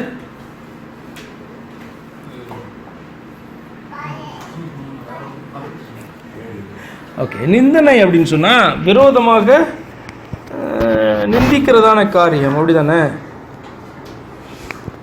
நிந்தனை, ரெப்ரோச்.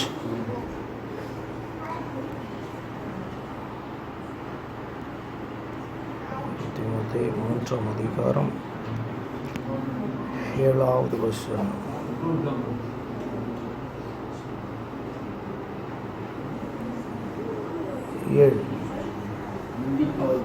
அவன் நிந்தனையிலும்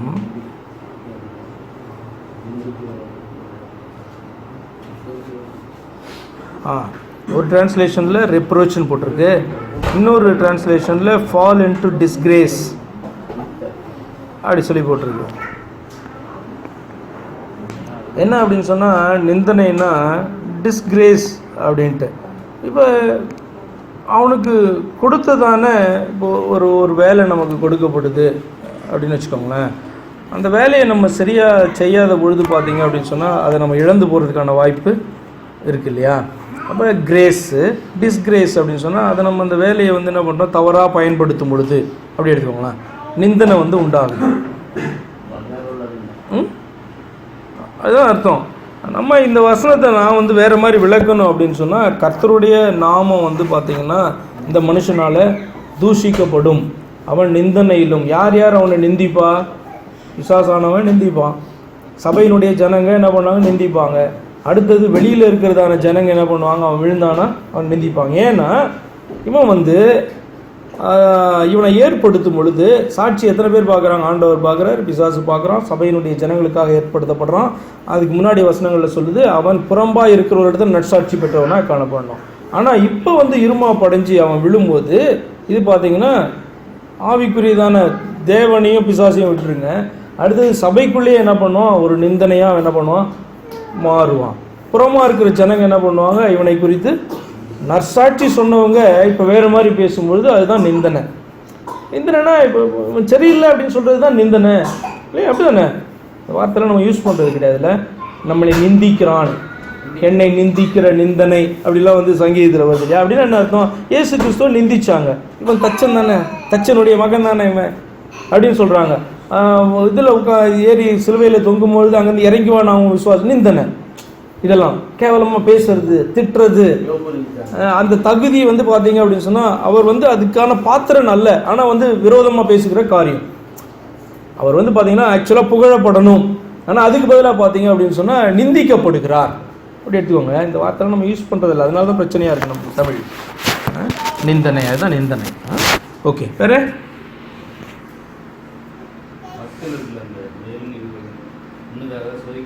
சோதிக்கப்பட வேண்டும்.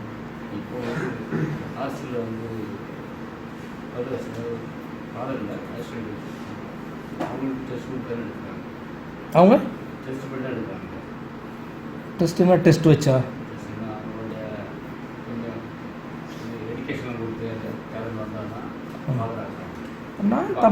நான் அதை தப்புன்னு சொல்ல மாட்டேன். இப்போ இல்லை நான் அதை தப்புன்னு சொல்ல மாட்டேன். ஆனால் இது அதை மாத்திரம் குறிக்கல. இப்போ ஏன்னா இந்த டெஸ்ட் வச்சு எக்ஸாம் வச்சு எடுக்கும் பொழுது நல்லா படிக்கிறோமா பாஸ் பண்ணிவிடுவான்.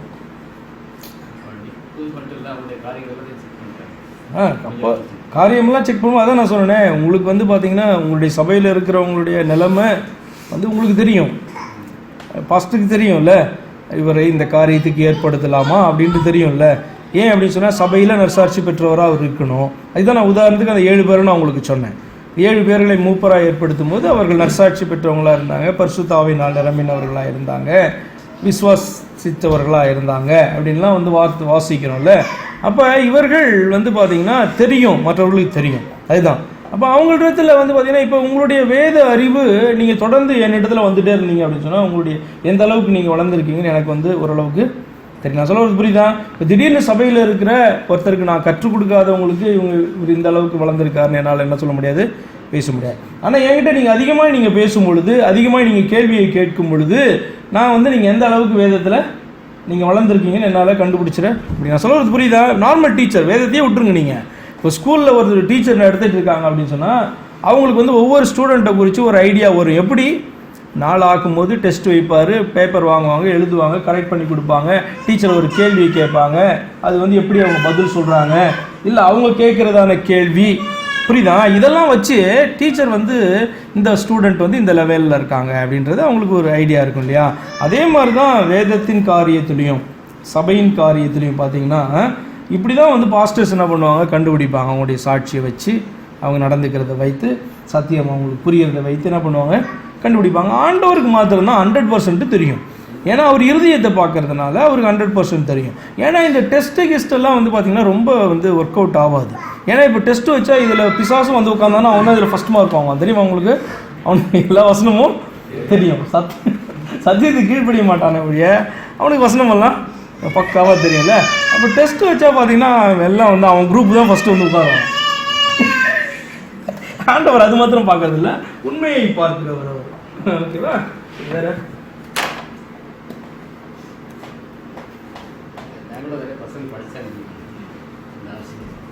படிச்சாங்களா? தப்பு கிடையாது, படிக்கிறது தப்பு கிடையாது. படிக்கிறது இப்போ பவுல் படித்தவனே எவ்வளோ அப்படியா? எந்த இதுவுமே படிக்கிறது வந்து தப்பு கிடையாது. இப்போ பவுல் நிறையா படித்தான், டாக்டரேட் வரைக்கும் வாங்கினான் அப்படின்னு கூட சொல்லலாம்ல. ஆனால் அது அவனுக்கு வந்து பார்த்தீங்க அப்படின்னு சொன்னால் ரட்சிப்பை கொடுக்கல. பிலிப்பியர் 3ஆம் அதிகாரத்தில் பார்க்கும்பொழுது அவனுக்கு அது ரட்சிப்பை கொடுக்கல.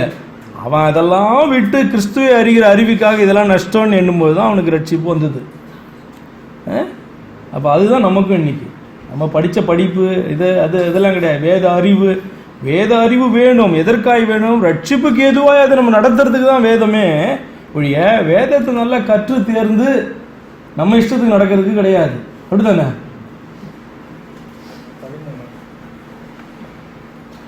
இப்படி உதவிக்காரருடைய ஊழியத்தை நன்றாய் செய்கிறவர்கள் தங்களுக்கு நல்ல நிலையையும் கிறிஸ்து இயேசுவை பற்றும் விசுவாசத்தில் மிகுந்த தைரியத்தையும் அடைவார்கள்.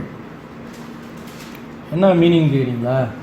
நல்ல நிலைன்னா அவங்களுடைய பொசிஷன் நல்லா இருக்கும் அப்படின்னு சொல்கிறாங்க. என்னன்னா இப்படி எடுத்துக்கோங்களேன், ரெப்புடேஷன். இப்போ உதாரணத்துக்கு ஆல்ரெடி ரெப்புடேஷன்ற வார்த்தை எதுக்கு உபயோகப்படுத்துறதுன்னா ஒரு நல்ல பெயர். இப்போ நிறைய கம்பெனிஸ் இருக்கும், ஆனால் சில கம்பெனி பார்த்தீங்கன்னா ரெப்யூட்டட் கம்பெனி. எவ்வளோ தான் கார் கம்பெனி இருந்தாலும் டொயோட்டா வந்து ரெப்யூட்டட் கம்பெனி அப்படின்னு சொல்கிறோம். அப்படின்னா என்ன அர்த்தம்? ரொம்பலாம் செக் பண்ண வேணாம், அந்த காரை வாங்கலாம், தைரியமாக வாங்கலாம், அது ரெப்யூட்டட்னு அர்த்தம். இப்போ இந்த நற்சாட்சி பெற்றவன் அப்படின்னு சொன்னால் என்ன அர்த்தம்னா சபைக்குள்ளே மாத்திரம் கிடையாது, வெளியிலேயும் அவனுக்கு ஒரு நல்ல பேர் அப்படின்னு சொன்னால் அவன் ரெப்யூட்டட் பர்சன், மதிக்க தகுந்தவன், ஒரு கனவான் அப்படி சொல்லி நீங்கள் எடுத்துக்கோங்க. அப்போ இந்த வசனம் சொல்லுது உதவிக்காரர் ஊழியத்தை நன்றாய் செய்கிறவர்கள். அப்படி சொன்னால் உதவிக்காரராக மாறியும் அவங்க வந்து பார்த்தீங்கன்னா தொடர்ந்து நற்சாட்சியிலே காணப்படும் பொழுது அவர்களுக்கு என்ன உண்டாகும் அப்படின்னு சொன்னால் தங்களுக்கு நல்ல நிலையை அப்படின்னு சொன்னால் அவங்க ரெப்புடேஷன் இன்னும் அதிகமாயிட்டே போகும். டொயோட்டாவுடைய ரெப்புடேஷன் வந்து எப்போ கீழே போகும்? டொயோட்டாவுடைய என்ஜின் 4 தடவை ஃபெயிலியர் ஆச்சுன்னு வச்சுக்கோங்க. ஒரு புது கார் போடுறான், இன்ஜின் வந்து ஃபெயிலியர் ஆச்சோ இல்லை பிரேக் ஃபெயிலியர் ஆச்சுன்னா உலகத்தில் இருக்க எல்லா அந்த மாடல்லையும் என்ன பண்ணுவான்? ரீகால் அப்படின்னு சொல்லுவாங்க. ரீகால் பண்ணி அவங்களுக்கு என்ன பண்ணுவோம் அப்படின்னு சொன்னால் அந்த ஃபுல்லாகவே எல்லாருக்கும் நல்லா இருந்தாலும் பிரேக் என்ன பண்ணுவோம்? அத்தனை லட்சம் வண்டிக்கும் மாற்றுவான். ஏன்னா அதான் ரெப்யூட்டட். விட்டுட்டா வந்து ஃபினிஷ்ட் அப்படின்னு கிடையாது.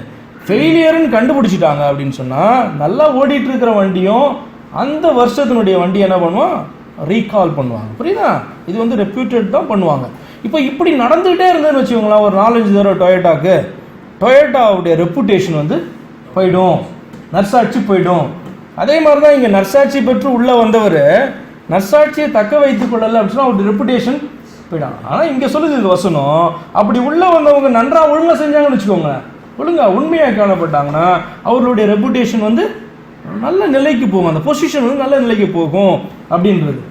ஈஸ்வரியம் அந்த காரியங்கள்லாம் வந்து அப்படி நம்ம எடுக்க முடியாது ஆக்சுவலாக. பட் எல்லாமே தான் நல்ல ஒரு நிலைக்கு கர்த்தர் கொண்டு போவோம், ஆசீர்வதிப்பாங்க. அப்படி எடுத்துக்கோங்களேன், கர்த்தர் அவர்களை ஆசீர்வாதமாய் வைப்பாங்க. உடனே அது பூமிக்குரிய ஆசீர்வாதம், 4 வீடை கொடுப்பாங்க அப்படிலாம் எடுக்காதீங்க. இதெல்லாம் நான் சொல்ல முடியாது. அப்படி மீனிங் கிடையாது. என்ன நல்ல நிலைக்கு அவங்க காணப்படுவாங்க அப்படின்னு சொன்னால் பூமியிலையும் சமாதானமாக இருப்பாங்க. அப்படி எடுத்துக்கோங்களேன், சமாதானமாக ரெப்யூட்டட் பீப்புளாக இருப்பாங்க. பவுலுக்கு பார்த்தீங்கன்னா ஒன்றுமே கிடையாது, ஆனால் சாகர வரைக்கும் பார்த்தீங்கன்னா அவனுக்கு பேர் அப்படி இருந்தது, ஒரு நல்ல பேர் இல்லையா? தக்க வைத்து கொண்டான்ல. யாருமே அவனை ஒன்றும் குற்றப்படுத்தலை. அக்ரிப்பா ராஜா சொல்கிறான், இன்னும் கொஞ்சம் நேரம் போனால் நான் ரட்சிக்கப்பட்டுருவோம் போலையே, கொஞ்சம் குறைய என்னை வந்து நீ என்ன பண்ணுறேன் அப்படி சொல்கிறான். யாருமே அவனை வந்து இது பண்ணவே முடியல. அப்போ இதுதான் ரெப்புடேஷன். எந்த இடத்துக்கு போனாலும், ஒரு தானியேல் எங்கே போனாலும் பார்த்தீங்கன்னா அவன் ரெப்புடேஷனை என்ன பண்ண முடியாது, கொலைக்க முடியாது, ராஜாவும் ஒன்றும் பண்ண முடியாது. காரணம் என்ன? உண்மை. எந்த இடத்துல காணப்பட்டாலும் உண்மை உள்ளவர்களாய் கர்த்தருக்கு காணப்படும் போது அந்த இடத்துல பார்த்தீங்கன்னா அவருடைய நிலையை ஆண்டவர் நிச்சயமாக என்ன பண்ணார், உயர்த்தி வைப்பார், உண்மையாக இருக்கும்போது. அடுத்தது, கிறிஸ்து இயேசுவை பற்றும் விசுவாசத்தில் மிகுந்த தைரியத்தையும் அடைவார்கள். அப்படின்னா அடுத்த கிறிஸ்து இயேசுவை பற்றும் விசுவாசம்னா என்ன அப்படின்னா, எதற்காக கிறிஸ்து இயேசுவை விசுவாசிக்கிறோம்? இது வரைக்கும் நடந்த காரியங்கள் அவங்களுக்கு தெரியும். இவர்களுக்காக வந்தார், மரித்தார், அவரை மேசியான்ட்டு விசுவாசிக்கிறாங்க, தேவனுடைய குமாரன் விசுவாசிக்கிறாங்க, இந்த இடத்துல தேவன் மாம்சத்தில் வெளிப்பட்டார்னு கூட விசுவாசிக்கிறாங்க. ஆனால் இந்த விசுவாசத்துடைய முக்கியமான அம்சம் என்னன்னா, அவர் திரும்ப வருவார்ன்றது ரொம்ப ரொம்ப முக்கியம். ஏன்னா இப்போ வந்துட்டு போயிட்டாரு, அவர் பேரை சொல்கிறவனெல்லாம் இப்போ அடிக்கிறானுங்க, அவர் பேரை சொன்னாலே தூக்கி ஜெயிலில் போடுறானுங்க, அவர் பேரை சொன்னாலே பார்த்தீங்கன்னா அந்த கிராமத்தை விட்டு விரட்டுறானுங்க. அப்படி இருக்குது இப்போ நிலைமை. அப்போ இந்த விசுவாசம் அப்படின்றது பார்த்தீங்கன்னா இதுக்கு தான் ரொம்ப ரொம்ப அதிகமாக வேணும். என்ன அப்படின்னு சொன்னால், அவர் வருவார், அவர் என்னோடு கூட இருக்கிறார், அவர் என்னை காத்துக்கொள்ளுவார், இதன் மத்தியிலும் காத்துக்கொள்ளுவார் அப்படின்றது தான் பார்த்தீங்கன்னா இந்த விசுவாசம் தான் பயங்கர டெஸ்ட் பண்ணக்கூடியதான விசுவாசம். நெருக்கப்படுகிற சூழ்நிலையில் ஆண்டவருக்கு நிற்கிறது பார்த்தீங்கன்னா ரொம்ப ரொம்ப கஷ்டமான நிலைமை.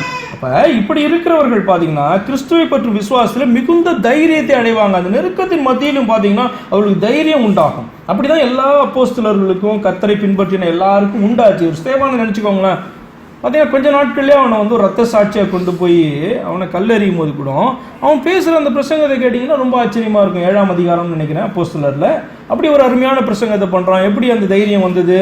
அந்த விசுவாசத்தை பற்றும் தைரியத்தில் அவர்கள் நாளுக்கு நாள் என்ன பண்ணுவாங்க, வளருவாங்க, நெருக்கத்தின் மத்தியில் வளருவாங்க. ஏன்னா ஒவ்வொரு நெருக்கத்திலிருந்து ஆண்டவர் கொண்டு வருவார், வெளியில் கொண்டு வருவார், இப்படிப்பட்ட காரியம். சரி, ஏன்னா இது வரப்போகிற காரியம். இது வரைக்கும் வந்ததை நம்புறது பெருசு கிடையாது. ஏன்னா அவர்களே பார்த்தார்கள் கிறிஸ்து மரித்ததை, உயிரோடு எழுந்ததை. அவரிடத்துல கூட வந்து பார்த்தீங்கன்னா நான் உயிரோடு இருக்கிறேன்னு காமிச்சிருப்பாரு, பார்த்தாங்க, நம்பினாங்க. ஆனால் அடுத்தது வந்து பெரிய காரியம், வரப்போகிறத நம்புறது முக்கியம் இல்லையா? கர்த்தர் கூடயே இருக்கிறாருன்றான், ஆனால் ஏன் இவ்வளோ பிரச்சனை கேட்பாங்களா இல்லையா? இப்போ பிரச்சனை வரும்போது ஆண்டவர் ஒன்றோடு கூட இல்லையா அப்படின்னு நினைப்பாங்க. பார்த்தீங்கன்னா இப்போ வந்து ஏதாவது ஒரு சின்ன ஏதாவது வரும்போது பாரு அவன் விலையிட்டான், அடிக்கிறாங்க ஆண்டவர் அப்படின்வாங்க. ஆண்டவரை அடிச்சிருக்க மாட்டார். அவர் ஒரு சோதனைக்குள்ளாக நம்மளை என்ன பண்ணுவார், அலோவ் பண்ணியிருப்பார். உடனே வந்து பார்த்தீங்கன்னா ஆண்டவர் இவனோடக்குள்ளே இவனை அடிக்கிறாரு அப்படின்ட்டு சொல்லுவாங்க. அப்போ இதெல்லாம் கடந்து வரணும் நம்ம விசுவாசத்தில், புரியுதா? அது நமக்கு தானே தெரியும், இல்லை இது ஆண்டவர் என்னோட கூட இருக்கிற உணர்வு நமக்கு தெரியும். அது வந்து தைரியத்தை கொடுக்கும் அப்படின்றது தான் அது. வேற 12 லாஸ்டா? மேலும் உதவிக்காரர்கள் ஒரே மனைவியுடைய புருஷருமாய். அப்படின்னா என்ன அர்த்தம்னா, ஒரு மனைவி இருக்கும்போது இன்னொரு மனைவியை கல்யாணம் பண்ணக்கூடாது.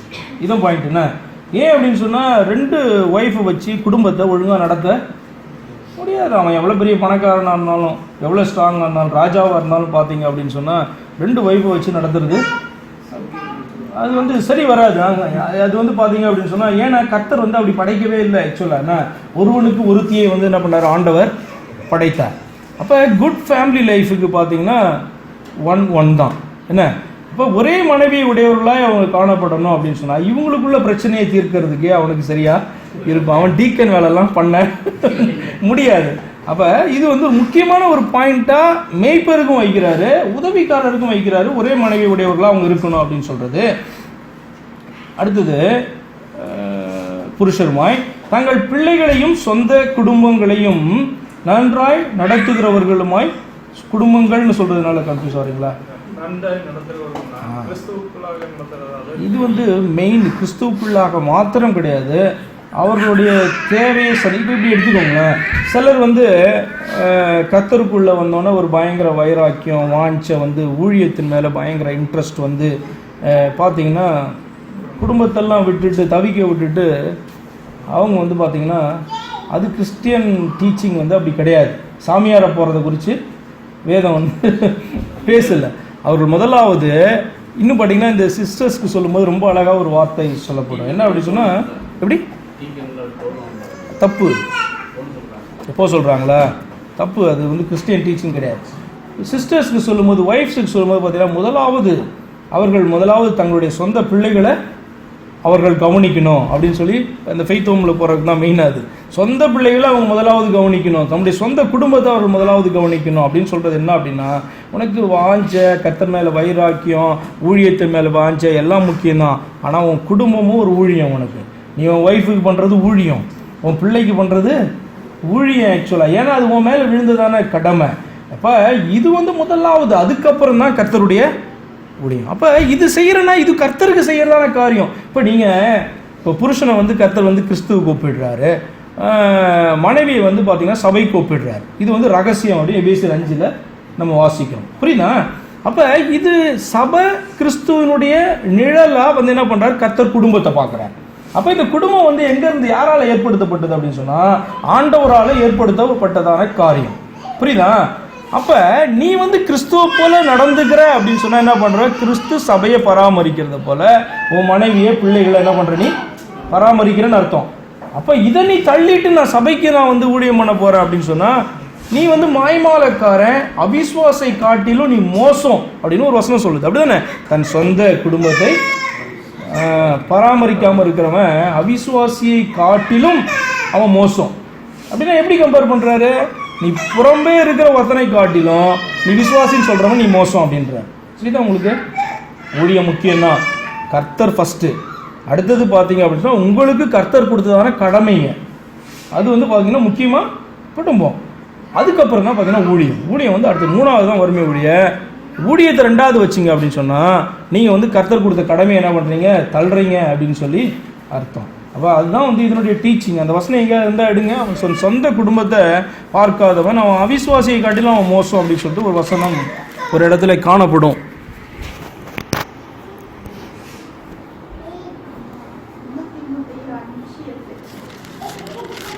யார் எடுத்தது? எல்லாம் முதல் கை தட்டுங்க. 1 தீமோத்தேயு 5:8.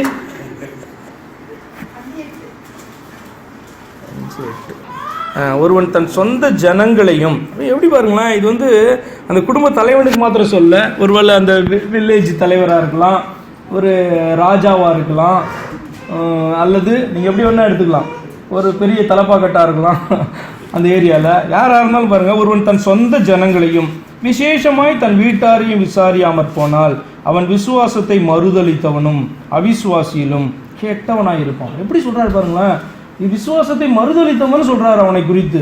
என்னன்னா ஒரு ராஜாவாக இருந்தானா, இல்லை ஒரு என்ன சொல்கிறது, ஒரு ட்ரைபுடைய தலைவன். இப்போ யூதானா யூதா கோத்திரத்துக்கு ஒரு தலைவன் இருப்பான், ஒரு வில்லேஜ்னா வில்லேஜுக்கு ஒரு தலைவன் இருப்பான்.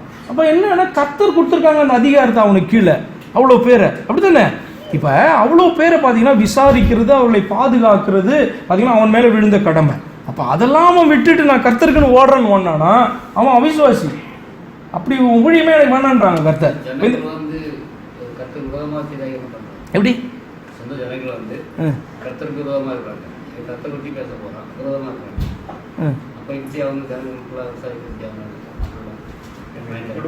இது அந்த அர்த்தத்தில் கிடையாது. இப்போ அந்த அர்த்தம் கிடையாது. இப்போ உதாரணத்துக்கு இப்போ ஒரு மனுஷன் இப்போ மனைவியோ கணவனோ ரட்சிக்கப்படுறாங்க. இப்போ ஃபெய்த் ஹோமுக்கு போகிறதெல்லாம் பார்த்தீங்கன்னா சிஸ்டர்ஸ் தான் மெயினாக, பிரதர்ஸ் கிடையாதுன்னா. சிபிஎம் ஃபெய்த் ஹோம் இப்போ ரட்சிக்கப்பட்டாச்சு. இதில் ஒருத்தவங்களுக்கு பார்த்தீங்கன்னா பயங்கர வாஞ்ச நான் அந்த குடும்பத்தை பிள்ளைங்களாம் விட்டுட்டு ஃபெய்த் ஹோமுக்கு போகிறேன் அப்படின்னு சொல்கிறாங்க. அப்படின்னு சொன்னால் வேதம் அவங்களுக்கு சொல்லுது, முதல்ல உன் சொந்த குடும்பத்தை நீ பாரு, அதுதான் நான் உனக்கு கொடுத்த ஊழியம் அப்படின்னு சொல்லுது. குடும்பம் ரட்சிக்கப்பட்டோன்னே இந்த குடும்பம் இவங்களை விரட்டலை. புரியுதா உங்களுக்கு? அதே மாதிரி பார்த்தீங்கன்னா புருஷனை மனைவியோ பிள்ளைகளோ விரட்டலை. அதே மாதிரி இந்த ஜனத்தை பார்த்தீங்கன்னா நீ தலைவனாக இருக்க வேணான்ட்டு அந்த ஜனங்கள் விரட்டலை. அந்த பாயிண்டே இங்கே வரல. என்ன அப்படின்னு சொன்னால் அவர்கள் பார்த்தீங்கன்னா இவன் வேணும், ஆனாலும் இவனுக்கு பார்த்தீங்கன்னா ஊழியம் தான் வேணும்ட்டு ஓடுவான், ஜனங்களை தவிக்க விட்டுட்டு ஓடுவான். புரியுதா? அப்போ தேவன் கொடுத்ததான அந்த ஸ்தானத்தை விட்டுட்டு இவன் ஓடுறான், அந்த பொறுப்பை விட்டுட்டு ஓடுறான். அவர்கள் இவனை தள்ளலை. இந்த வசனம் படி பார்த்தீங்கன்னா அவர்கள் இவனை தள்ளலை, இவன் என்ன பண்ணுறான், ஓடுறான். அப்படி ஓடணும் அப்படின்னு சொன்னால் அவன் மறுதளிக்கிறான் அப்படின்னு அர்த்தம், விசுவாசத்தை மறுதளிக்கிறான்னு அர்த்தம். நீங்கள் கேட்குற கேள்வி என்ன அப்படின்னு சொன்னால் ஜனங்கள் கேட்கல. எப்படி எந்த சூழ்நிலை?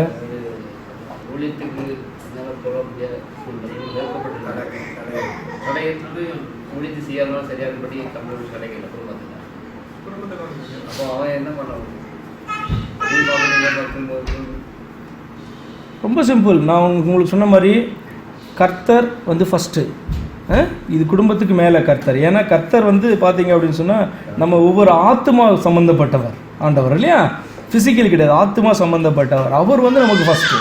அடுத்தது பார்த்தீங்க அப்படின்னு சொன்னால் குடும்பம்ன்றது ஃபிசிக்கல் சம்மந்தப்பட்டது. இந்த உலகமே ஃபிசிக்கல், என்ன ஃபிசிக்கல், அதில் வந்து குடும்பம் தான் ஃபஸ்ட்டு. உங்களை வந்து சூழ்ந்து இருக்கிறவங்க அப்படின்னு சொன்னால் முதலாவது மனைவி பிள்ளைகள் தான், கரெக்டா? அதுக்கப்புறம் தான் உறவுகள், அதுக்கப்புறம் நண்பர்கள், இப்படி போவாங்க. அப்போ ரெண்டாவது வந்து பார்த்தீங்கன்னா குடும்பம் தான் உங்களுக்கு கொடுக்கப்பட்டதான மிகப்பெரிய பொறுப்பு. மூன்றாவது பார்த்தீங்க அப்படின்னு சொன்னால் ஊழியம். இது யாருக்கு? கர்த்தருக்குன்னு பண்ணுறதும் ஜனங்களுக்குன்னு பண்ணுறதுக்கு பேர் தான் ஊழியம் இல்லையா? இப்போ இயேசு கிறிஸ்து பார்த்தீங்க அப்படின்னு சொன்னால் ஜனங்களுக்காக ஊழியம் பண்ணார், அப்படி தானே? ஜனங்களுடைய காலை போய் என்ன பண்ணார்? கழுவுனார். அப்போ ஊழியம்ன்றது கர்த்தர் நிமித்தம் ஜனங்களுக்கு பண்ணுறது தான் ஊழியம், புரியுதா? அது நம்ம பேர் சொல்லுவோம், கர்த்தருக்கு பண்ணுற ஊழியம், கர்த்தருக்கு பண்ணுற ஊழியம் சொல்லுவோம். ஆக்சுவலாக கர்த்தருக்கு பண்ணுற ஊழியத்தினுடைய அர்த்தம் என்னன்னா அவருடைய ஜனத்துக்கு பண்ணுறதுக்கு பேர் தான் கர்த்தருக்கு பண்ணுற ஊழியம், புரியுதா? அப்போ இது மூன்றாவது காரியம். அந்த ஊழியத்தில் அதிக வாஞ்சி இருக்கும் பொழுது நீங்கள் என்ன பண்ணணும்? முதலாவது குடும்பத்தை விசாரித்து அவர்களை கர்த்தருக்குள்ளே கொண்டு வந்தீங்கன்னா சேர்ந்து நீங்கள் எல்லாருமே என்ன பண்ணலாம்? பண்ணலாம். ப்ரெஃபரன்ஸ் வந்து அது தேர்டு தான். நீங்கள் வேதத்தில் பார்த்தீங்கன்னா அப்படி தான் இருக்கும், தேர்டு தான் இருக்கும்ண்ணே. எப்படி நான் அப்படி சொல்கிறேன் அப்படின்னு சொன்னால் நீங்கள் பார்ப்பீங்க எல்லாத்தையும் விட்டுட்டு போயிட்டாங்க அப்படின்னு நீங்கள் நினைப்பீங்க. ஆனால் அப்படி கிடையாது. அவர்கள் வந்து குடும்பத்தோடு போய் ஊழியம் பண்ண மாதிரி தான் இருக்கும். 1 கொரிந்தியரில்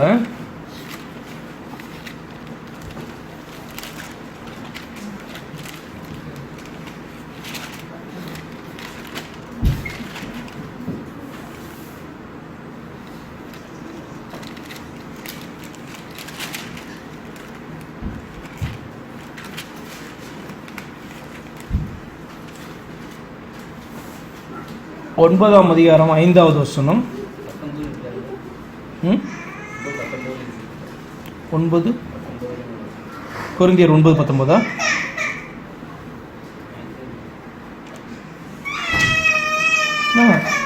ஒன்று கொரிந்தியர் 9:5 பவுல் சொல்றாரு, மற்ற அப்போஸ்தலரும் கர்த்தருடைய சகோதரரும் கேபாவும் செய்கிறது போல மனைவியாகிய ஒரு சகோதரியை கூட்டிக் கொண்டு திரிய எங்களுக்கு. இது வந்து லாங்குவேஜ் ஒரு மாதிரி இருக்கிற மாதிரி இருக்கும். அவர் என்ன சொல்ல வர்றாரு அப்படின்னு சொன்னால் இவர்கள் மனைவியோடு கூட சேர்ந்து ஊழியம் பண்ணாங்க அப்படின்றத வந்து அது குறிக்கிறதான வார்த்தை. கூட்டி கொண்டு திரியறது அப்படின்னு சொன்னால் அவர் டிரான்ஸ்லேஷன்லாம் அப்படி வருதுன்னா நீங்கள் ஒரு மாதிரி அதை எடுக்காதீங்க. அது வந்து அப்போஸ்தலர்கள் எல்லாரும் கர்த்தருடைய ஊழியக்காரன்னா ரட்சிக்கப்பட்ட, அதுக்கப்புறம் ரட்சிக்கப்பட்ட யாக்கோபு, யூதா, மற்ற 2 பேர் ரட்சிக்கப்பட்டிருப்பாங்க நிச்சயமாக. 2 பேர் நமக்கு ஷூராக தெரியும். கேபாவும்னா பேதுரு செய்கிறது போல. அப்படி இந்த உரிமை எனக்கு இல்லையா, நான் செய்யலாம் அப்படின்னு சொல்கிறான். ஆனால் அவன் கல்யாணம் பண்ணிக்கல, இல்லை அவன் விடோ ஆயிட்டானான்னு தெரியாது. ஆனால் அப்படி சொல்கிறான், அந்த உரிமை எனக்கு உண்டு அப்படின்னு சொல்கிறான். அப்போ இதுலேருந்து என்ன தெரிஞ்சுக்கிறோம்? அப்படி அவர்கள் ஊழியம் பண்ணாங்க அப்படின்னு பார்க்குறோம் நம்ம, ஓகேவா? ஏன் இதை சுட்டி காண்பிக்கிறேன்? அவங்க குடும்பத்தை விட்டுட்டு மறந்துட்டு அவங்க சுற்றலை அப்படின்னு சொல்கிறேன். அப்போ நம்ம பார்த்தீங்கன்னா சில நேரங்களில் வேலை நிமித்தமாய் மற்ற காரியத்து நிமித்தமாக சில நேரத்தில் தியாகம் பண்ண வேண்டியது இருக்கும். பட் ஆனால் உண்மை என்ன அப்படின்னு சொன்னால் முக்கியத்துவம் எதுக்கு கொடுக்கணும்? இப்போ நீங்கள் இங்கே இருந்தாலும் உங்கள் குடும்பம் அங்கே இருந்தாலும் நீங்கள் குடும்பத்தை பராமரிக்கிறீங்களா இல்லையா? பணத்தை அனுப்புறீங்க, உங்கள் பிள்ளைங்கள் படிப்பின் காரியத்தை பார்க்குறீங்க, வீட்டின் காரியத்தெல்லாம் இங்கேருந்து கண்ட்ரோல் பண்ணிட்டு இருக்கீங்களா இல்லையா? இல்லை அவங்க எப்படியாவது போட்டுன்னு விட்டீங்களா? கிடையாது. இங்கே வந்து நீங்கள் கஷ்டப்பட்டு வேலை பண்ணாலும் சம்பளம் கம்மியாக கிடைச்சாலும் அவங்களுக்கு தேவையானதை நீங்கள் என்ன பண்ணுறீங்க? அனுப்புறீங்க, எப்படியாவது நீங்கள் பராமரிக்கிறீங்க அவங்கள. அதுதான் விசாரிக்கிறதான காரியம் அப்படின்னு சொல்கிறது, புரியுதா? அப்போ அதை நீங்கள் விடும்போது தான் பார்த்தீங்கன்னா வேதம் சொல்லிட்டு நீங்கள் அவிசுவாசியை காட்டிட்டு மோசம் அப்படின்னு சொல்லிட்டு அப்படி இருக்கவே கூடாது.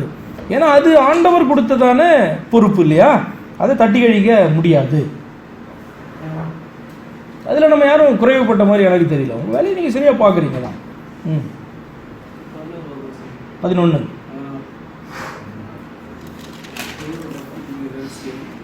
அந்தபடியே ஸ்திரீகளும் நல்லொழுக்கம் உள்ளவர் தேவபக்திக்குரிய ரகசியமா? சரி, அதில் என்ன, எந்த பாயிண்ட் வேணும்?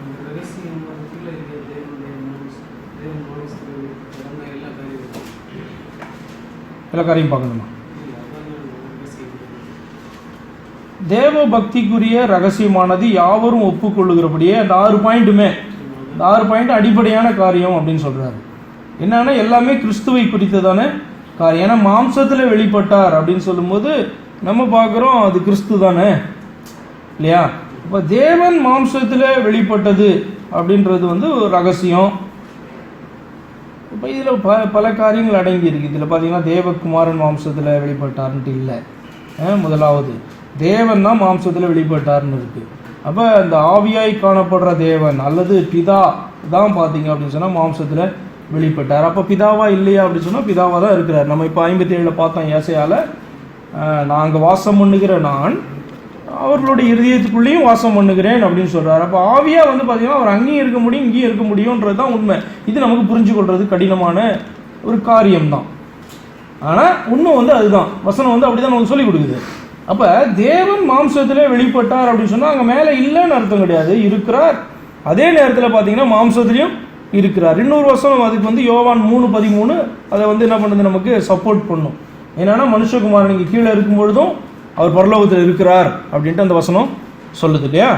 அப்போ தேவன் மாம்சத்திலே வெளிப்பட்டார்ன்றது யாவரும் ஒப்புக்கொள்ளுகிறபடியே அப்படின்ட்டு அவர் சொல்கிறாரு அப்படின்னா, அப்போ இது எல்லாரும் வந்து நம்பி இருக்கிறாங்க, அந்த காலத்தில் சபையில் நம்பி இருக்கிறாங்க அப்படின்னு சொல்கிறாரு.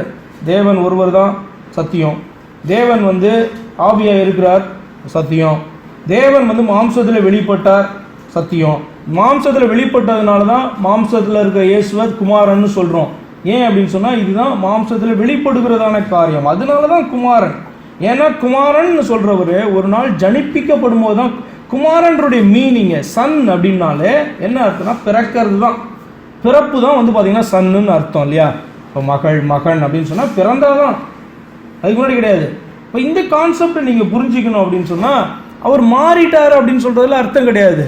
தேவன் வந்து மனுஷனாக மாறிட்டார் அப்படி சொல்ல முடியாது. இப்போ நான் இருக்கிறேன் அப்படின்னு சொன்னால் நான் எப்போ வந்து அப்பாவாக முடியும்னா எனக்கு பிள்ளை பிறந்ததுக்கப்புறம் என்ன அப்பா அப்படின்னு சொல்லி அந்த பிள்ளை கூப்பிடும், அதுக்கப்புறம் தான் அப்பா. ஒரு பிள்ளை பிறந்த பிறகு தான் ஒரு ஸ்திரீயை வந்து அம்மா அப்படின்னு அம்மான்ற ஸ்தானத்துக்கு போவாங்க. அம்மான்னு ஸ்தானத்துக்கு போன பிறகு அவங்க மாறிட்டாங்களா அப்படின்னு சொன்னால் ஆக்சுவலாக மாறலை. அவங்க வந்து பார்த்தீங்கன்னா அப்படி தான் இருக்கிறாங்க அப்பையிலேருந்து. இப்போ நான் அப்படியே தான் இருக்கிறேன். ஆனால் ஒரு ஸ்டேஜில் பார்த்தீங்க அப்படின்னு சொன்னால் நான் அப்பான்ற ஸ்தானத்துக்கு போகிறேன். அந்த மாதிரி கான்செப்டை நீங்கள் வச்சு புரியுங்க. இப்போ எனக்கு ஒரு வேலை கிடைச்சதுக்கப்புறம், இப்போ ஒரு அந்தஸ்துக்கு போனதுக்கப்புறம் இவர் அவருன்னு சொல்கிறாங்க என்ன. இப்போ நான் ஒரு பிரைம் மினிஸ்டர் வச்சுக்கோங்களேன், என்ன பிரைம் மினிஸ்டர்னு சொல்லுவாங்க. பிரைம் மினிஸ்டர் ஆன பிறகு நான் மாறிட்டேனா அப்படின்னு சொன்னால் நான் மாறல, நான் அதே தான் இருக்கிறேன், ஒரு பொசிஷன் எனக்கு வந்திருக்கு. புரியுதா? அப்போ அதை போல தான் தேவன் மாம்சத்தில் வெளிப்படும் போது குமாரன்னு சொல்கிறோம் அவரை என்ன. அதனால அவர் அப்படி இல்லையா மாறிட்டாரா அப்படின்னு சொன்னால் இல்லை, இருக்கிறாரு, அவர் அப்படியே தான் இருக்கிறாரு. புரியல? நம்ம இது வந்து புரிஞ்சுக்கணும், சரியாக புரிஞ்சுக்கணும். ஏன்னா இது பேசிக்கு சத்தியம். அதனால தான் அதை போட்டு நம்ம என்ன பண்ணுறோம், ரொம்ப குழப்புறோம். ஆக்சுவலாக ரொம்ப குழப்புறோம், எல்லாரையும் குழப்புறோம். இது வந்து பேசிக் சத்தியம். ஆவியில் நீதி உள்ளவர் எனப்பட்டார். நீதி உள்ளவர்னா என்னன்னா ஆக்சுவலாக ஜஸ்டிஃபிகேஷன்.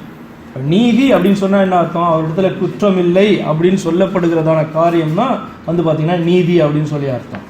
ஆவியிலே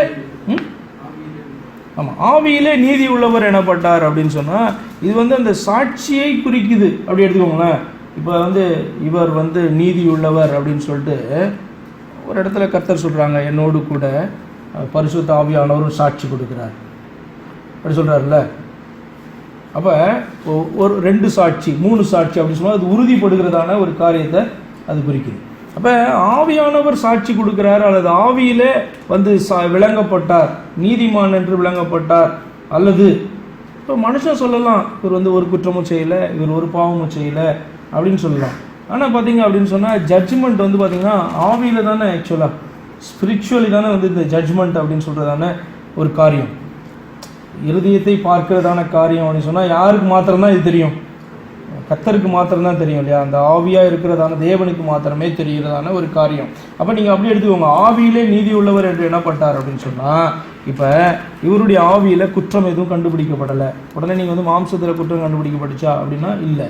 ஏன்னா வேதம் சொல்லுது அவருடைய ஆத்மாவிலையும் குற்றம் கண்டுபிடிக்கப்படலை. அதனால தான் வந்து பார்த்திங்கன்னா அவருடைய ஃப்ளெஷ்ஷு, அவருடைய ரத்தம் குற்றமற்றதாக காணப்பட்டது, பலிக்கு ஏற்றதாக அது காணப்பட்டது. அப்போ நான் நினைக்கிறேன் இந்த ஆவியில் நீதி உள்ளவர் என்று எண்ணப்பட்டார் அப்படின்னு சொன்னால் ஸ்பிரிச்சுவலி அவர் வந்து பார்த்தீங்க அப்படின்னு சொன்னால் குற்றமற்றவர் அப்படின்னு சொல்லிட்டு ஜஸ்டிஃபைட் அப்படி எடுத்துக்கோங்க. ஜஸ்டிஃபைடுன்னா என்ன அர்த்தம், இப்போ நம்மளை குறித்து வேதம் சொல்லுது நம்மளை வந்து ஆண்டவர் வந்து நீதிமான்கள் என்று ஜஸ்டிஃபை பண்ணியிருக்கிறார் அப்படின்னா அவர் தீர்த்திருக்கிறார், நம்மளை நீதிமான் அப்படின்னு தீர்த்திருக்கிறார் நம்மளை, அப்படி வேதம் சொல்லுது. அப்போ அதே போல் பார்த்தீங்க அப்படின்னு சொன்னால் ஜஸ்டிஃபைடு அப்படின்னு சொன்னால் விளங்கப்பட்டார் அப்படின்னு சொன்னால் அவர் நீதிமானா தீர்மானிக்கப்பட்டார், நிர்ணயிக்கப்படால், கண்டுபிடிக்கப்படலை அல்லது பெர்ஃபெக்ட்டு அப்படின்னு எடுத்துக்கோங்களேன். இங்கிலீஷில் ஜஸ்டிஃபைடு தானே இருக்குது, இஸ் ஜஸ்டிஃபைடு இன் ஸ்பிரிட் அப்படி இருக்கும்.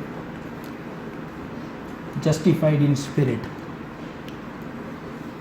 அவ்வளோதான். அதை வச்சு நான் என்னால் சொல்ல முடியும். அதுக்கு மேலே வந்து வியாக்கியானம் அதுக்கு கொடுக்க முடியாது. ஏன்னா நமக்கு அவர் பர்ஃபெக்ட் பீயிங்னு தெரியும். ஏன்னா அதுக்கு பின்பாகவும் சாட்சி வந்து சொல்லப்பட்டிருக்கு, அவர் சோதிக்கப்பட்டும் பாவம் அறியாதவராக இருந்தார்னா அவர் ஆத்மாவை குறித்து அது சொல்லப்படுறதான காரியம். அப்போ ஸ்பிரிச்சுவலி சொல்லப்படுகிறதான காரியம் அப்படின்னு சொன்னால் அது பர்ஃபெக்ட், அவ்வளோதான். எதற்காக இந்த வசனங்களை சொல்கிறார் அப்படின்னு சொன்னால் அவர் பர்ஃபெக்ட் பீயிங். யார்?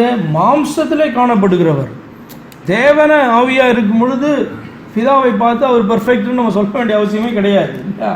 ஆனால் அவர் மாம்சத்திலே காணப்பட்டு பாவியான மனுஷர்கள் மத்தியிலே அவர் உலாவி பாவியான மனுஷர்களை சாப்பிட்டு அவர்களோட படுத்து தூங்கி அவர்களோட சம்பாஷித்து பார்த்தீங்கன்னா ஸ்டில் அவர் வந்து பழுதற்றவராய் காணப்பட்டார். அப்படின்ற ஜஸ்டிஃபிகேஷன் வந்து பார்த்தீங்கன்னா ஸ்பிரிச்சுவலி ஜஸ்டிஃபைடு அப்படின்ட்டு அந்த வார்த்தை சொல்லுது. ஓகேவா? இப்போ ஏசாயாவை பார்த்தீங்க அப்படின்னு சொன்னால் அவன் வந்து அவனுக்கு தெரிஞ்ச ஒரு பாவம் பண்ண மாதிரி கிடையாது, பவுல் போல. என்ன அப்படி எடுத்துக்கோங்களேன், தீர்க்கதரிசி தானே. இப்போ பாவம் பண்ணியிருந்தா அவன் மனம் திரும்பியிருப்பான், அப்படி தானே. அப்போ அவன் வந்து பார்த்தீங்கன்னா ஆண்டவர் அங்கே உட்கார்ந்துருக்கிறத பார்த்துட்டு அவன் சொல்கிறான், நான் வந்து அசுத்த உதடு உள்ள மனுஷனும் அசுத்த உதடு உள்ள மனுஷரின் மத்தியில் வாசம் பண்ணுறேன் அப்படி சொல்கிறான். ஆனால் இயேசு கிறிஸ்து அந்த ஸ்டேட்மெண்ட்டை சொல்ல வேண்டிய அவசியமே கிடையாது. அசுத்த உதடுகள் உள்ளவன் அப்படின்னு சொல்லி அவர் சொல்ல வேண்டிய அவசியமே கிடையாது. அவருக்கு அசுத்த உதடுடைய மனுஷர்கள் மத்தியில் வாசம் பண்ணுறார், ஆனால் அசுத்த உதடுகள் உள்ளவர் கிடையாது. அதுதான் ஏசாயாவுக்கும் அவருக்கு வித்தியாசம்.